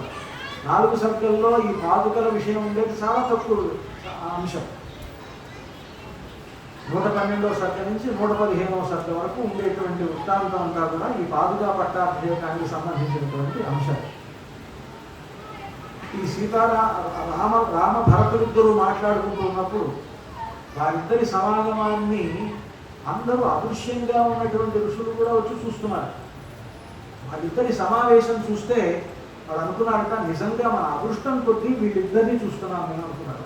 అంటే ఋషులే అదృశ్యంగా ఉంది, వాళ్ళంతా కనిపించట్లే ఎవరికి. మామూలుగానే ఇక్కడ చాలామంది ఉన్నారు, అయోధ్యకి వచ్చినటువంటి వాళ్ళు వీళ్ళు ఆ చిత్రకూట పర్వతంపై తపస్సు చేసుకునేవాళ్ళు వీళ్ళంతా ఉన్నారు. వీళ్ళు కాకుండా దేవర్షులు దేవతలు వాళ్ళు కూడా అదృశ్యంగా ఉండి ఈ రామభరత సమాగమం ఎలా ఉంటుందో చూద్దామని అంతా ఎదురు చూస్తుంటే వాళ్ళిద్దరూ కలిసిన తర్వాత వాళ్ళిద్దరూ మాట్లాడుకునేటువంటి మాటలు, వాళ్ళిద్దరూ ఒకళ్ళకొకళ్ళు రాముడు ఏమంటాడంటే నేను తండ్రి మాట గవరాటము, నేను ఇలాగా మళ్ళీ అయోధ్యకు రాను నేను అని ఆయన గట్టిగా పట్టుదలగా ఉన్నాడు. భరతుడు ఏం చేసుకున్నాడు, ఆయన నువ్వు తండ్రి మాట వినాలి, తండ్రి ఇచ్చినటువంటి ఆ రాజ్యం నా వల్ల, అంటే నేను కోరుకున్నందువల్ల వచ్చింది కాదు, నా తల్లి చెప్పినందువల్ల వచ్చింది, నా తల్లి చేసినటువంటి పని, ఆవిడ కోరుకున్నందువలన ఇదంతా కూడా జరిగింది. నేను నమోఢు ముత్సహే, ఈ రాజ్యభారాన్ని నేను భరించాలని నేను అనుకోవడం లేదు, దానికి నాకు శక్తి లేదు, కనుక నువ్వే రాజ్యానికి తగినటువంటి వాడివి. అంతేకాదు అనూచానంగా ఈ ఇక్ష్వాకు వంశంలో ఉన్నటువంటి వాళ్ళు ఎవరూ కూడా పెద్దవాడిని వదిలేసి చిన్నవాళ్ళు పట్టాభిషిక్తులైనటువంటి దాఖలా ఎక్కడా లేదు. కనుక నీకే అటువంటి యోగ్యత ఉన్నది కనుక నీవే పట్టాభిషిక్తుడు కావాలి, నువ్వు తిరిగి అయోధ్యకు రావాలి అని ప్రార్థిస్తున్నాడు. ఈ ఇద్దరి యొక్క సంభాషణ, వీరి యొక్క సమాగమం, వీళ్ళిద్దరి యొక్క మాటలు వింటూ ఆదృశ్యంగా ఉండేటువంటి దేవతలు కూడా ఆశ్చర్యపోతున్నారు. ఆశ్చర్యపోయి వీళ్ళిద్దరు ఇలాంటి అన్నదమ్ముల్ని చూసినందువలన మనం తరించిపోయాం అనుకుంటున్నాం. ఇలా అనుకునేటువంటి సందర్భంలో మళ్ళీ భరతుడు గట్టిగా పట్టుదల పడుతూ ఉంటే అప్పుడు ఆ అదృశ్యంగా ఉండేటువంటి వాళ్ళ వాక్కులు వినిపించినాయి. వాళ్ళు వినిపించరా, వాళ్ళు అన్నారు రాముడు చెప్పినటువంటి మాట నువ్వు విను. రాముడు ఏం చెప్పాడు అంటే, రాముడు తాను తన తండ్రికి ఇచ్చినటువంటి మాట ఏదైతే ఉన్నదో ఆ మాటను జవదాటనని చెప్పాడు కనుక, ఓ భరత, రాముడు ఇలాగా ఆయన ప్రతిజ్ఞను నిర్వర్తించుకోవడం అనేటువంటిదే చాలా క్షేమకరం. ఇంకొక విషయం, నీ తండ్రి దశరథ మహారాజు నీ తల్లికి మాట ఇచ్చి నిలబెట్టుకోవడం వల్లనే ఆయన స్వర్గానికి వెళ్ళాడు. అలాగంటే ఆయన కాకుండా రాముడి మీద ప్రేమతో ఆయన కైకేయికి ఇచ్చిన మాటను కనుక తప్పి ఉంటే నరకానికి వెళ్ళి ఉండేవాడు. కష్టపడిపోయాడో ఎలా పోయాడో బాధపడుతూ పోయినా దశరథ మహారాజు కైకేయికి ఇచ్చినటువంటి మాటను నిలబెట్టుకున్నాడు కనుక ఆయన స్వర్గానికి వెళ్ళాడు. అలాగే రాముడు కూడా తన తండ్రికి ఇచ్చినటువంటి మాట 14 ఏళ్ళు వనవాసం చేస్తానని ఆయన చెప్పినటువంటి మాట అది సత్యంగా నిలబడాలి. కనుక రాముడు చెప్పినటువంటి మాట నువ్వు విను అని వాళ్ళందరూ ఋషులంతా కూడా అదృశ్యంగా ఉన్న వాళ్ళ మాటలన్నీ వినిపించారు. భరతుడికి ఒకసారిగా భయం కలిగిందన్నమాట. ఎవరు మాట్లాడుతున్నారు, మనుషులు కనిపించట్లేదు కానీ మాటలు వినిపిస్తున్నాయి, ఋషులు చెప్పినటువంటి మాట. రాముడికి ఆనందం కలిగింది. రాముడు తాను ధార్మికంగా ఉన్నాడు కనుక తన ధర్మబద్ధమైనటువంటి మాటను ఋషులందరూ సమర్థించినందుకు ఆయనకు ఆనందంగానే ఉన్నది. కానీ భరతుడికి మాత్రం ఒక విధమైనటువంటి గగుర్పాటు. ఏమిటి ఇలాగా నేను ఇంతగా శరణాగతి చేసి ప్రార్థించిన, రాముడికి ఇన్ని రకాల ధర్మాలు చెప్పిన, ఇన్ని రకాల ధర్మాలన్నిటికీ కూడా ఆయన ముందు నేను వినిపించినప్పటికీ నేను అడిగినటువంటి మాటను రాముడు అలా నా మాట నిజం కాలేదు కదా అనుకొని ఆయన బాధపడుతూ చివరికి ఒక్కసారిగా ఆయన పాదాల మీద పడిపోయాడు. ఆయన పాదాల మీద పడడం అంటేనే ఇక్కడే శరణాగతి. శరణాగతి అని అంటే ప్రత్యేకించి రాముడి పాదాల మీద భరతుడు పడి, నేను నిన్ను ప్రార్థిస్తున్నాను, నాకు ఈ రాజ్యాన్ని పరిపాలించేటువంటి శక్తి లేదు, నువ్వు ఎలాగైనా సరే తిరిగి అయోధ్యకు రమ్మనంటే, ఇప్పుడు వశిష్ఠుడు మొదలైనటువంటి వారు ఉన్నారు. భరత, రాముడు చెప్పినటువంటి మాట సత్యమైనటువంటిది కనుక ఆయనకు పాదుకలు, ఈ పాదుకలు బంగారంతో హేమభూషిత పాదుకే హేమభూషితే, ఈ హేమభూషితమైనటువంటి పాదుకలను ఆయన పాదాల ముందు పెడితే ఆయన దాని మీద ఎక్కి దాన్ని మళ్ళీ ఇస్తారు. అదే నీకు యోగక్షేమం విభాస్యత, యోగక్షేమమును ఆ పాదుకలే కలుగు చేస్తాయి అని చెప్పి వశిష్ఠుడు చెప్పారు. వశిష్ఠుడు చెప్పినటువంటి మాట అన్నమాట. అంటే ఇక్కడ ఆ 112వ సర్గలో వశిష్ఠుడు చెప్పినట్టుగా ఉండదు. భరతుడే ఆ బంగారు పాదుకలు రెండింటినీ రాముడి ముందు పెట్టి, రామచంద్ర దీని మీద ఎక్కి దీన్ని ఇస్తే దీన్ని నేను తీసుకువెళ్తాను, న్యాసంగా తీసుకువెళ్తాను అన్నారు. రాముడు వెంటనే ఆ పని చేసి వెంటనే భరతుడిని పంపిస్తూ ఉన్నాడు. రాముడు ఇచ్చినటువంటి, తాను కొడుక్కొని ఇచ్చినటువంటి ఆ పాదుకలను భరతుడు శత్రుంజయము అనేటువంటి ఏనుగు మీద పెట్టాడు. పెట్టి అందరి దగ్గర ఆరోగ్యం తీసుకొని తాను బయలుదేరుతూ ఉన్నాడు. ఇక్కడ జరిగిన తర్వాత అలాగ తాను వెళ్ళేటప్పుడు ఏనుగు మీద తాను ఎక్కి ఆ రాముడు పాదుకలను తిరిగి తన తల మీద పెట్టుకొని తాను వెళ్తూ ఉంటే, తన ముందు వశిష్ఠుడు మొదలైనటువంటి వాళ్ళంతా వెళ్తుంటే వీళ్ళంతా కూడా ఆ చిత్రకూట పర్వతానికి ప్రదక్షిణంగా తిరిగి అలా వెళ్ళారు. ఇక్కడ అని కూడా రామాయణంలో చెప్తారు, ప్రదక్షిణంగా ఎందుకు వెళ్ళారు వీళ్ళంతా అంటే ప్రదక్షిణంగా వెళితేనే వాళ్ళు వచ్చినటువంటి చోటుకి వెళ్ళగలరు అని. అంతేకాకుండా రాముడు కూడా అంతకుముందు చిత్రకూట పర్వతం దగ్గర ఉన్నటువంటి వాడు కొంచెం కిందకి వచ్చి కొంచెం వీళ్ళందరికీ అందుబాటులో ఉన్నాడు అని ఇవన్నీ కూడా మనకి ఆ వ్యాఖ్యానంలో చెప్తారు. కనుకనే రాముడు ఉన్నటువంటి ఆ ప్రాంతానికి అలా ప్రదక్షిణంగా వెళుతూ వాళ్ళు భరద్వాజాశ్రమాన్ని చేరుకున్నారు. వచ్చేటప్పుడు వాళ్ళకి ఆలస్యం అయింది, వెళ్ళేటప్పుడు చాలా తొందరగా వెళ్ళారు వాళ్ళు. అలా వెళ్ళినందువలన అక్కడ రాముడు కొంచెం ముందుకు వచ్చాడు వాళ్ళ కోసమని, కనుక అక్కడ సేవించుకొని వాళ్ళు వెళ్ళారు అని ఇలాగా చెప్పుకున్న తర్వాత మళ్ళీ భరద్వాజాశ్రమం దగ్గరికి వెళ్ళాడు భరతుడు. ఎందుకంటే భరద్వాజుడు అడిగాడు, నువ్వు వెళ్ళినటువంటి పని అయిందా అంటే అప్పుడు భరతుడు చెప్తున్నాడు, రాముడు తాను అడవులకు వెళ్ళడానికి నిశ్చయించుకొని మా ఆచార్యుడైనటువంటి వశిష్ఠుడు చెప్తే వారి యొక్క ఆజ్ఞతో ఆయన ఈ పాదుకలను నాకు ప్రసాదించారు సన్యాసంగా.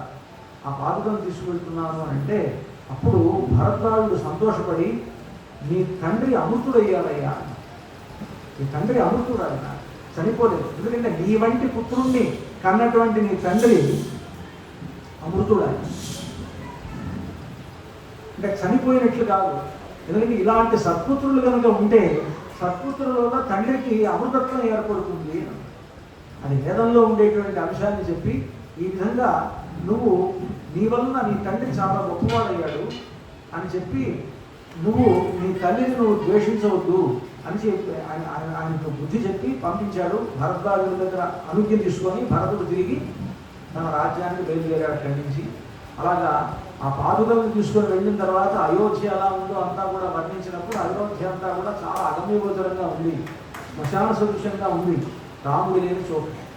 మనం ఇందాక అనుకున్నాం, రాముడు ఎక్కడ ఉంటే అది అయోధ్య, రాముడు ఎక్కడ ఉంటే అది భద్రాచలం. సైదాబాద్ కానీ కూడా ఇది భద్రాచలం అనేది కదా మనం అనుకున్నది. అంతేకాదు రామచంద్రమూర్తి ఆయన దైవమా లేకపోతే మనుష్యుడా అని అంటే, దైవమా మనుష్యుడా అంటే నాస్తి రామసమో దేవ నాస్తి రామసమో నరహ.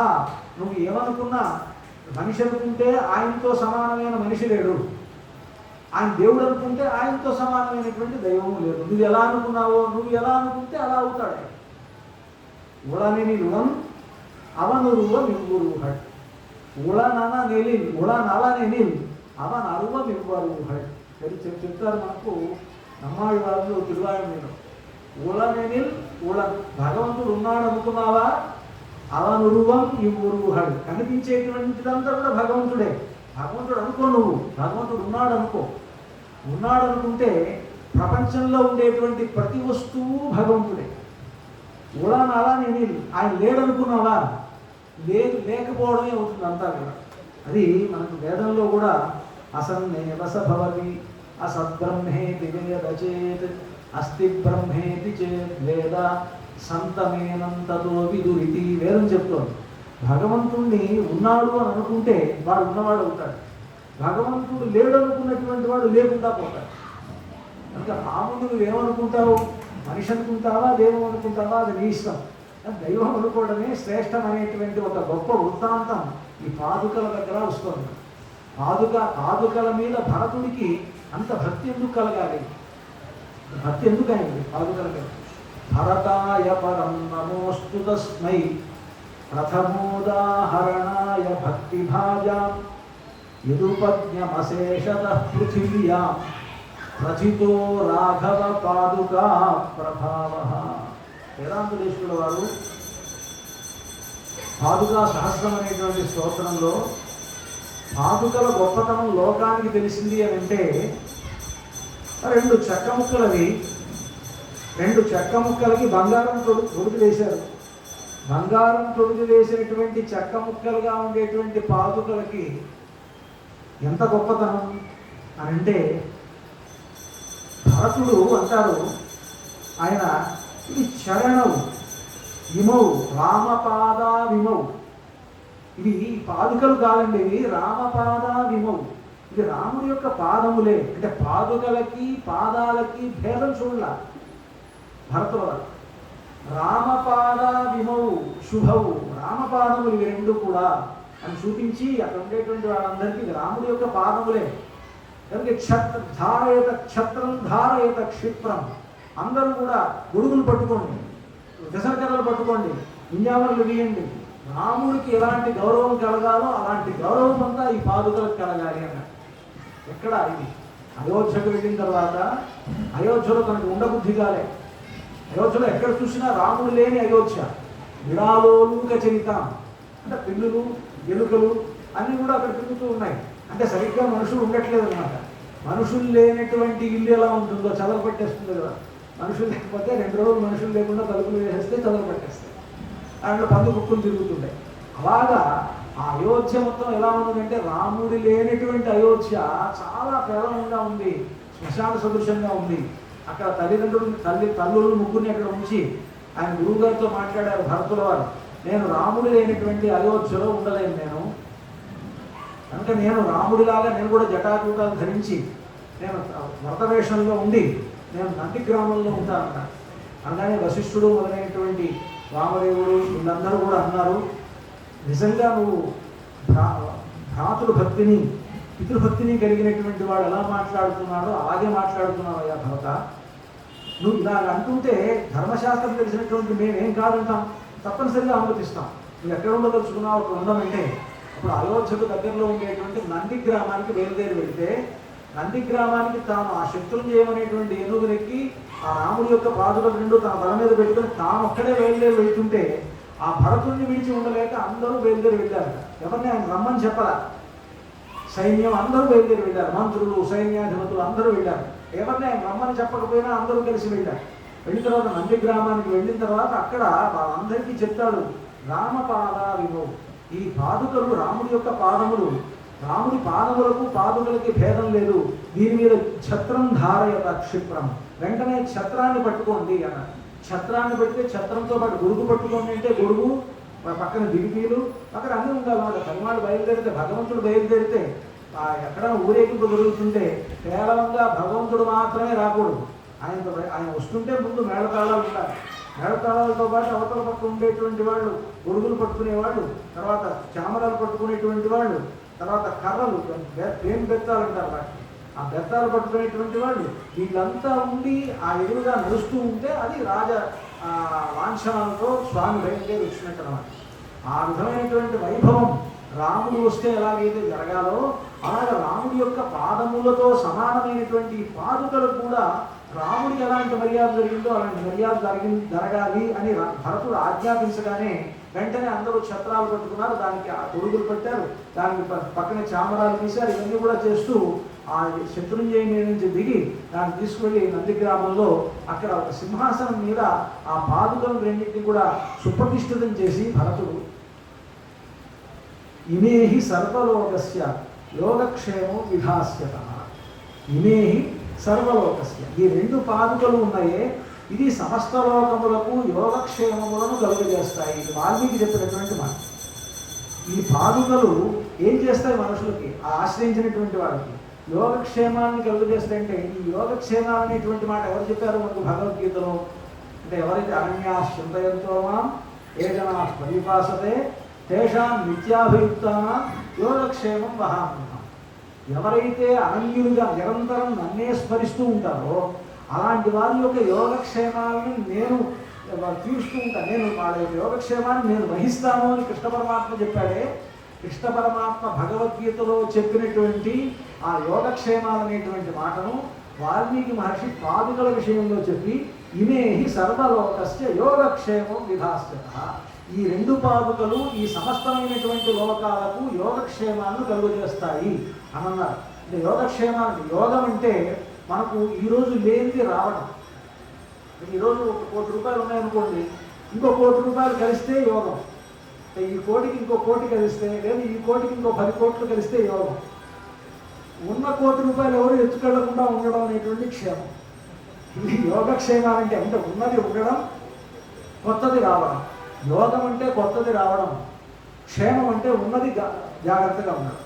అంటే ఇది అన్నేసి చదువుకుంటాం కాదు, ఇది అన్నేసి చదువుకుంటే ఇది పోయింది అదేదో కొన్నాం అంటే అప్పుడు క్షేమం లేదు, యోగం మాత్రం ఉంది. అంటే కొత్తది వచ్చింది, యోగం వచ్చింది కానీ క్షేమం లేదంటే ఉన్నదంతా పోతూ ఉన్నది. కొడుకు బాగా మనం పుత్రులే కృషి చేస్తున్నాం. సుపుత్ర కుంప పీకర అంత సాగు చెప్తుంటారు.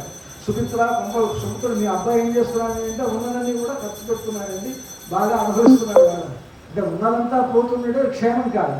ఉన్నది ఉండగా కొత్తది రావడం అనేటువంటిది యోగం. ఉన్నది జాగ్రత్తగా ఉండడం క్షేమం.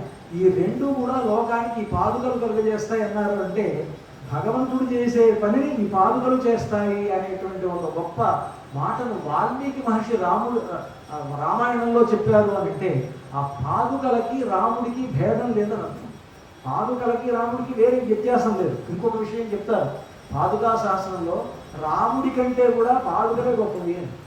ఎందుకంటే అంతకుముందు ఉండేటువంటి రాజులంతా పరిపాలించినప్పుడు ఆ రాజులంతా కూడా సింహాసనం మీద ఎక్కారు. ఎవరెవరు ఎక్కారు అంటే అందరూ చాలా రకాల వాళ్ళు ఉన్నారు. దాంట్లో రఘుమహారాజు ఎక్కాడు, మనువు ఎక్కాడు, ఇక్ష్వాకు ఎక్కాడు, తర్వాత వీళ్ళందరూ దిలీప మహారాజు ఎక్కాడు, దశరథుడు ఎక్కాడు. ఇలాగ అక్కడి నుంచి మనువు దగ్గర నుంచి ప్రారంభిస్తే దశరథుని వరకు వచ్చినటువంటి వాళ్ళంతా కూడా ఆ సింహాసనం మీద ఎక్కాడు. వీళ్ళంతా కూడా మామూలు మానవులు. ఈ మానవులు ఎక్కినటువంటి సింహాసనం మీద భగవంతుడు రామచంద్రుడు ఎక్కాలా? ఎట్లా ఎక్కాలి?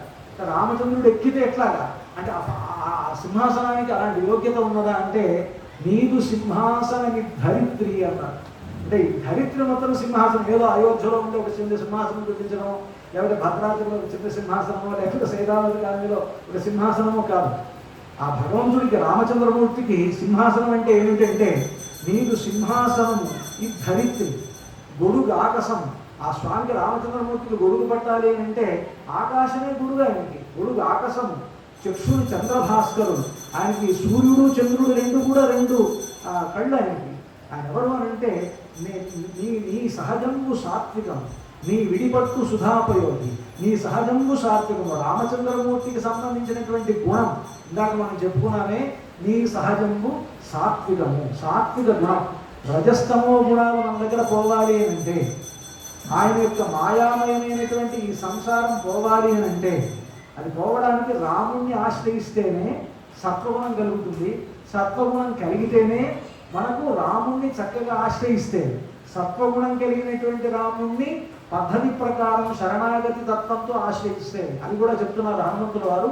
అహంభావం సముత్సృజ్య దాస్యేనైవ రఘూత్తమం భజేహం ప్రత్యహం రామం ససీతం సహ లక్ష్మణం. నిరంతరం నేను రాముని ఎలా ప్రార్థిస్తాను అని అంటే అహంభావం సముత్సృజ్య, నా దగ్గర ఉండేటువంటి అహంకారాన్ని విడిచిపెట్టి దాస్యేనైవ, దాస్యభావంతో రామచంద్రమూర్తిని నేను ధ్యానిస్తాను అని హనుమంతుల వారంతటి వాడు అంటున్నాడంటే, రాముడి దగ్గరికి మనం వెళ్ళేటప్పుడు ఆయనకి హుండీలో 100 రూపాయలు వేస్తాను, లేకపోతే నేను చేయించినటువంటి 1500 రూపాయల కళ్యాణంతోనే నా భద్రాచలం దేవస్థానం అంతా కూడా నడుస్తోంది అని ఇలాంటి భావనలతో అక్కడికి వెళ్ళి మనమేదో ఆయనకేదో ఇస్తున్నాం, మనకేదో సేవలు చేస్తున్నాం, ఈ సేవల వల్లనే ఆయనకు పొత్తు పుడుస్తోంది అనుకునేటువంటి భావాలను కూడా అహంకారమైనటువంటి భావాలు.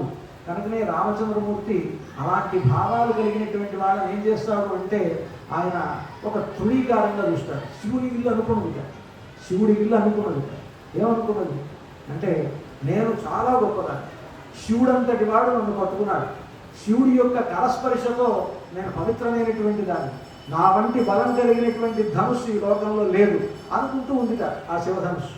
దానికి తగ్గట్టుగానే ఎవరూ దాన్ని ఎక్కుపెట్టలేకపోయారు. రామచంద్రమూర్తి వచ్చాడు, ఏం చేశాడంటే ఆ ధనుస్సుని ఇలా తీశాడు.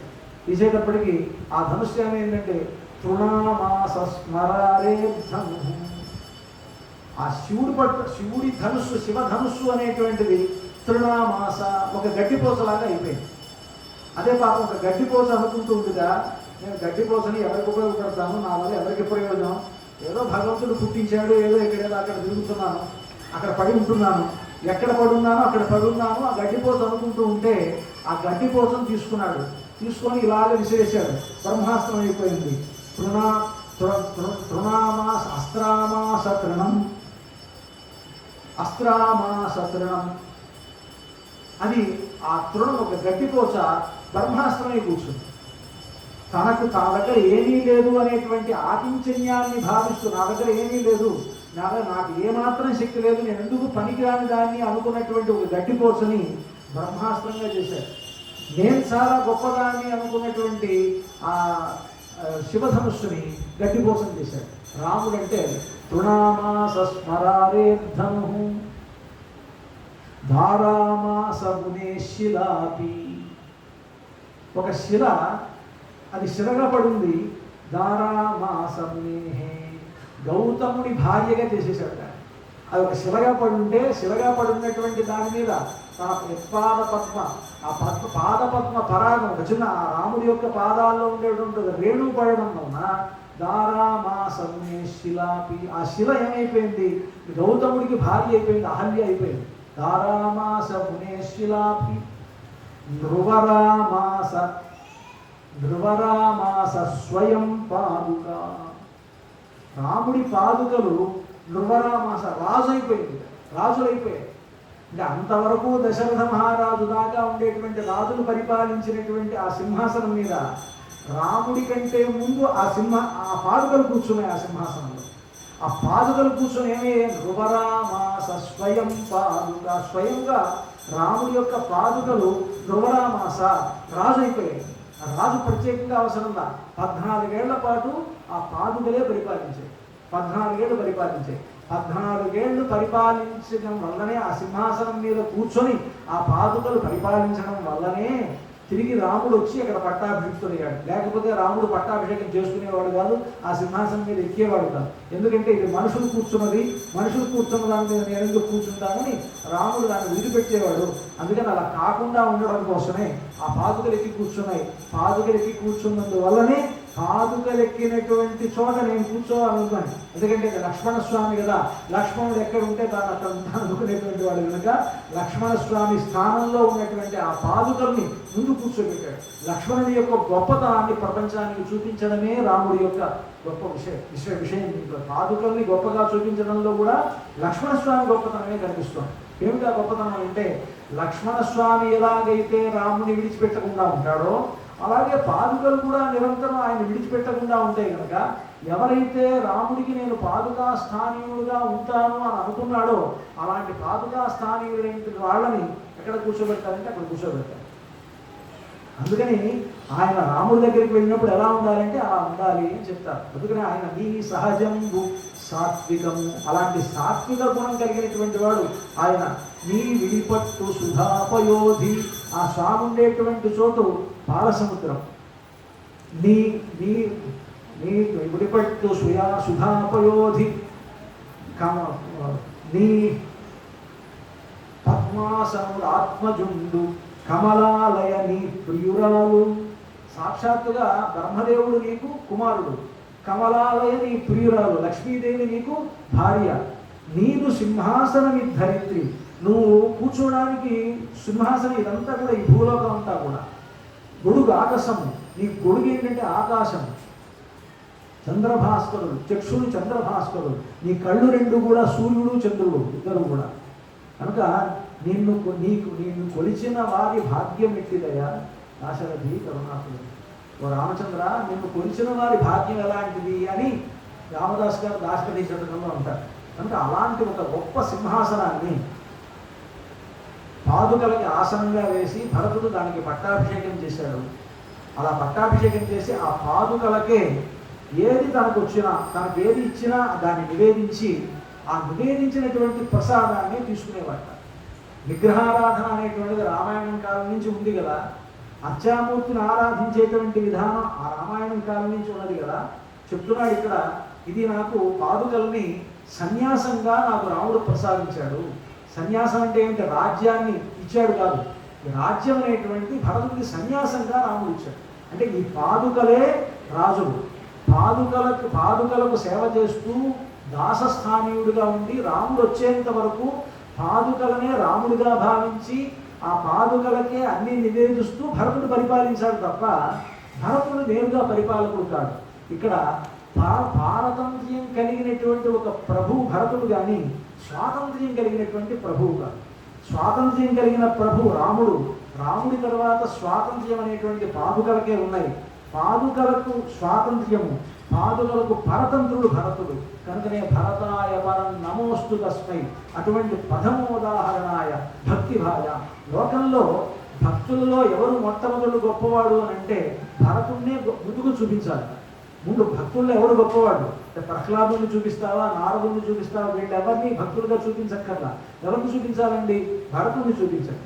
ఎందుకంటే ప్రథమోదాహరణాయ భక్తి భాజ, భక్తి కలిగినటువంటి వాళ్ళలో మొట్టమొదటి భరతుణ్ణి చూపించండి. ఎందుకంటే యదుపత్యం అశేషత పృథివ్యా ప్రసితో రాఘవ పాదుకా ప్రభావ. ఎందుకంటే భరతుడు మాత్రమే రాముడి యొక్క పాదుకల గొప్పతనాన్ని తెలుసుకొని పాదుకల గొప్పతనాన్ని లోకానికి చాటాడు. లోకానికి పాదుకల గొప్పతనాన్ని చాటినవాడు ఎవరంటే భరతుడు కనుకని. భరతుడు నిజంగా ఎంత పెద్దవాడేం కాదు రాముడి కంటే. రాముడి కంటే ఒక్కరోజు చిన్నవాడే, ఒక్కరోజు మాత్రమే. రాముడు పునరుసు నక్షత్రంలో అవతరిస్తే భరతుడు పుష్యమి నక్షత్రంలో అవతరించాడు. అది కూడా రోజా లేదా ఒక్క రోజులోనే, అది కూడా మనం చెప్పలేం. ఎందుకంటే నక్షత్రాలు ఒక రోజులోనే రెండు మారుతాయి. అలా పుట్టిన, ఎందుకంటే రాముడిది చిట్ట చివరి పాదం పునరుసులో, వెంటనే భరతుడు పుష్యమి నక్షత్రంలో అవతరించాడు. ఇలా భరతుడు పుష్యమి నక్షత్రంలో ఒక రోజు కొన్ని గంటలో మాత్రమే చిన్నవాడుగా ఉండేటువంటి భక్తుడికి రాముడి యందు అంత గొప్ప భక్తి, రాముడి యందు భక్తి కాదు, రాముడి పాదుకల యందు అంత భక్తి విశ్వాసాలు ఉన్నాయి అంటే భరతుడు మాత్రమే ముందు ఒక భక్తుడుగా లోకానికి ఉదాహరణగా చూపించదగినటువంటి వాడు అనేటువంటి విషయాన్ని మనకు వేదాంత తీసుకున్నామని చెప్తారు. కనుక అలాంటి ఒక పాదుక పట్టాభిషేక ఘట్టం అనేటువంటిది రామాయణంలో మొట్టమొదటి పట్టాభిషేకం. రామాయణంలో పాదుకలకే జరిగింది. రామాయణంలో సీతా కళ్యాణం బాలకాండలో అయిపోయింది. బాలకాండలో అయిపోగానే రాముడికి పట్టాభిషేకం తలపెట్టాడు దశరథ మహారాజు. కానీ రాముడు అడవులకు వెళ్ళవలసి వచ్చింది.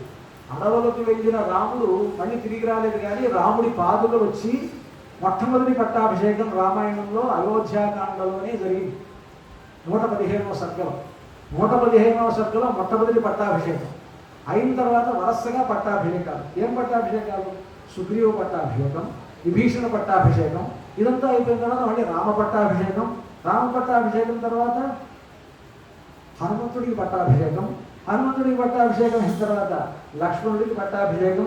అంటే చిట్ట చివరికి లక్ష్మణుడికి పట్టాభిషేకం ఎలాగా అంటే లక్ష్మణుడు ఎప్పుడైతే ఈ లోకాన్ని విడిచిపెట్టి పరమపదానికి వెళ్ళాడో లక్ష్మణుడితో పాటు రాముడు కూడా అక్కడికి వెళ్ళాడు కనుక ఎట్లాగైతే పాదుకలను అనుసరించి రాముడు వచ్చాడో, పాదుకలకి ముందు పట్టాభిషేకం అయోధ్యలో అయిన తర్వాత ఆయన వచ్చి ఇక్కడ పాదుకలు కూర్చున్నటువంటి సింహాసనం మీద తాను కూర్చొని 11,000 సంవత్సరాల పాటు లోకాన్ని ఎలాగైతే రాముడు పరిపాలించాడో అలాగే మళ్ళీ లక్ష్మణస్వామి పాదుకా స్థానీయుడైనటువంటి లక్ష్మణస్వామిని పరమపదానికి పంపించి ఆయన వెళ్ళినటువంటి చోటికి తాను వెళ్ళిపోయాడు. అంటే అక్కడ పట్టాభిషేకం. అంటే ఆ పట్టాభిషేకం ఏంటంటే నీ సహజము సాత్వికము, నీ విడిపట్టు సుధాపలు. నీ విడిపట్టు నువ్వు ఉండేటువంటి స్థానం ఎక్కడంటే పాలసముద్రం ఉన్నారు కదా, ఆ పాలసముద్రం ఉండేటువంటి చోటికి లక్ష్మణస్వామిని పంపించి ఆ లక్ష్మణస్వామి నీరు సింహాసనం, ఈ ధరిత్రి అంటే ఆ సింహాసనాన్ని ధరించేవాడు ఎవరు? ఈ ధరిత్రిని ధరించేవాడు ఆదిశేషుడు కనుక తిరిగి ఆదిశేషుడి మీదే తాను ఉండేట్లుగా ఆయన ఉండేట్లుగా చేసుకొని ఆ పాదుకలకి మళ్ళీ పాదుకా పట్టాభిషేకం జరిగినటువంటి చోటుకే వెళ్ళి ఆ వైకుంఠంలో ఆయన చేరాడు. కనుక పట్టాభిషేక పాదుకలకు ఉండేటువంటి పట్టాభిషేకానికి ఉండేటువంటి వైశిష్ట్యం ఏమిటంటే ఈ లోకంలోనూ పాదుకలు మనకు దైవమే, ఆ లోకంలోనూ పాదుకలు మనకు దైవం. అంతేకాదు పాదుకలు అంటే మనకు సాత్వికమైనటువంటి బుద్ధిని మనకు కలుగజేసేది. ఆ పాదుకలను మన శిరస్సు మీద పెట్టుకుంటే ఇందాక మనం అనుకున్నామే రజస్తమో గుణాలు అనేటువంటివి పోయి సాత్విక గుణం అనేటువంటిది ఏర్పడుతుంది. ఏమిటి ఆ పాదుకలు అని అంటే చెప్తారు, తమృషిం తాంచ పాదుకం. వేదాంతదేశులు వాళ్ళు చెప్తారు పాదుకలు అంటే తమృషిం తాంచ పాదుక. భగవంతుడితోటి ఎల్లప్పుడూ కలిసి ఉండేటువంటి వారు ఎవరంటే పాదుకలు కలిసి ఉన్నాయి, నమ్మాళ్ళవార్లు కలిసి ఉన్నారు అన్న. నమ్మాళ్ళవార్లకే శఠారి అని పేరు అని. ఆ పాదుకలు విష్ణు యొక్క ఆలయాల్లో ఉండేటువంటి విష్ణు పాదుకలకు శఠారి అని పేరు. ఆ శఠారి అని పేరు పెట్టుకున్నటువంటి వారు నమ్మాళ్ళవారు కనుక ఆ నమ్మాళ్ళవారులు భాగవతోత్తములు. ఎవరెవరైతే భగవద్భక్తులుగా ఉంటారో ఆ భగవద్భక్తులంతా కూడా భగవంతునికి పాదుకాస్థానీయులు కనుక భాగవతోత్తములతో కలిసి ఉంటే మనకు సత్వగుణమే ఉంటుంది, రజస్తమ గుణాలు పోతాయి. కనుక అలా పోయినప్పుడు మాత్రమే రాముణ్ణి దైవంగా మనం తెలుసుకోగలం.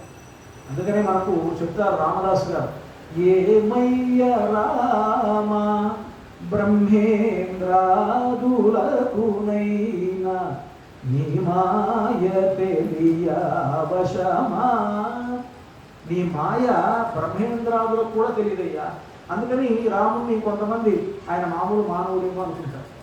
కానీ ఎవరైతే తెలుసుకుంటారో అలాంటి వారు ఎవరైతే తెలుసుకుంటారో పరమాత్ముడని నిన్ను భావింపలేరు ఇది అంటారు రామదాస్ గారు. పరమాత్ముడుగా ఎవరు భావిస్తారు అని అంటే ఎవరైతే భాగవతోత్తములతో సహవాసం చేస్తారో అందుకనే చెప్తారు త్యాగరాజస్వామి గారు, పరమేశ వశిష్ఠ పరాశర నారద శౌనకాశుక సురపతి గౌతమనం బోధర గుహసనకాదులు ధర నిజ భాగవతాగ్రేసరులెవరో వారెల్లరూ పరత్యాగరాజునికి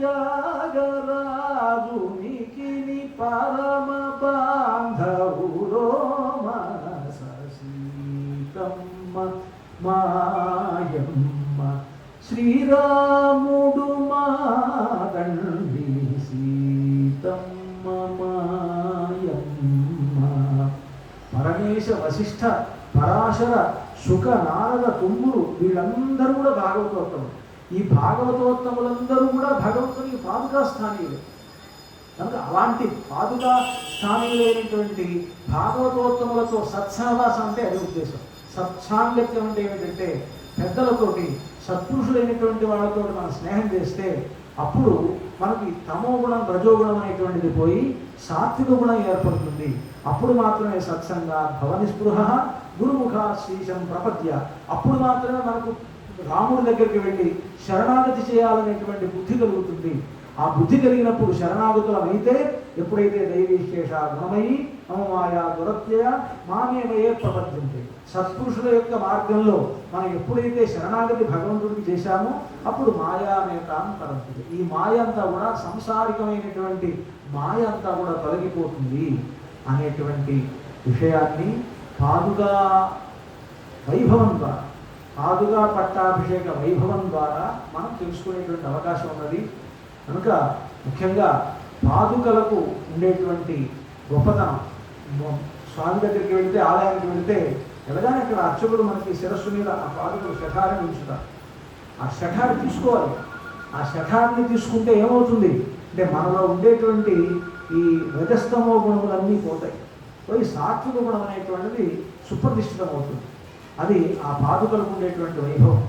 ముఖ్యంగా ఇంకొక విషయం, వాళ్ళు ఆ శఠాన్ని పెట్టడంతో పాటు శఠాన్ని చేతితో పట్టుకొని భాగవతోత్తములే కదా పెడతారు. మీ పాదార్చకులతోటి నెయ్యము అని కదా ప్రార్థించేది మనం. ఆ స్వామి సన్నిధిలో ఒక అర్చన చేస్తున్నారంటే అర్చకులుగా ఉండేటువంటి వాళ్ళు నిజంగా వాళ్ళు ఎంత అదృష్టం చేసుకుంటే ఆ స్వామికి అర్చన చేస్తారు. అలాంటి అర్చన చేస్తూ నిరంతరం ఆయనకు ఆ స్వామి యొక్క కైంకర్యంలో ధరించేటువంటి ఆ భాగవతోత్తములు వారి స్వీయ హస్తాలతోటి ఆ భగవంతుని పాదుకలను మన శిరస్సు మీద పెడితే ఈ ఆచార్యుల యొక్క అర్చకుల యొక్క అనుగ్రహం, ఆ భగవంతుని యొక్క పాదుకానుగ్రహం రెండూ కలిగి మనకు సాత్వికమైనటువంటి బుద్ధి ఏర్పడుతుంది. కనుక అలాంటి గొప్ప విషయాన్ని మనకు ఈ రామాయణం ద్వారా మనకు తెలియపరిచారు. కనుక ఇటువంటి గొప్ప అవకాశాన్ని పాదుకా వైభవాన్ని మీ అందరితోటి పంచుకునేటువంటి ఒక అవకాశాన్ని సైదాబాద్ కాలనీ రామాలయంలో ఉండేటువంటి నిర్వాహకులు అనేటువంటి వారు నాకు కలుగజేసినందుకు ముందుగా వారికి కృతజ్ఞతలు తెలియపరుస్తూ జై శ్రీమన్నారాయణ.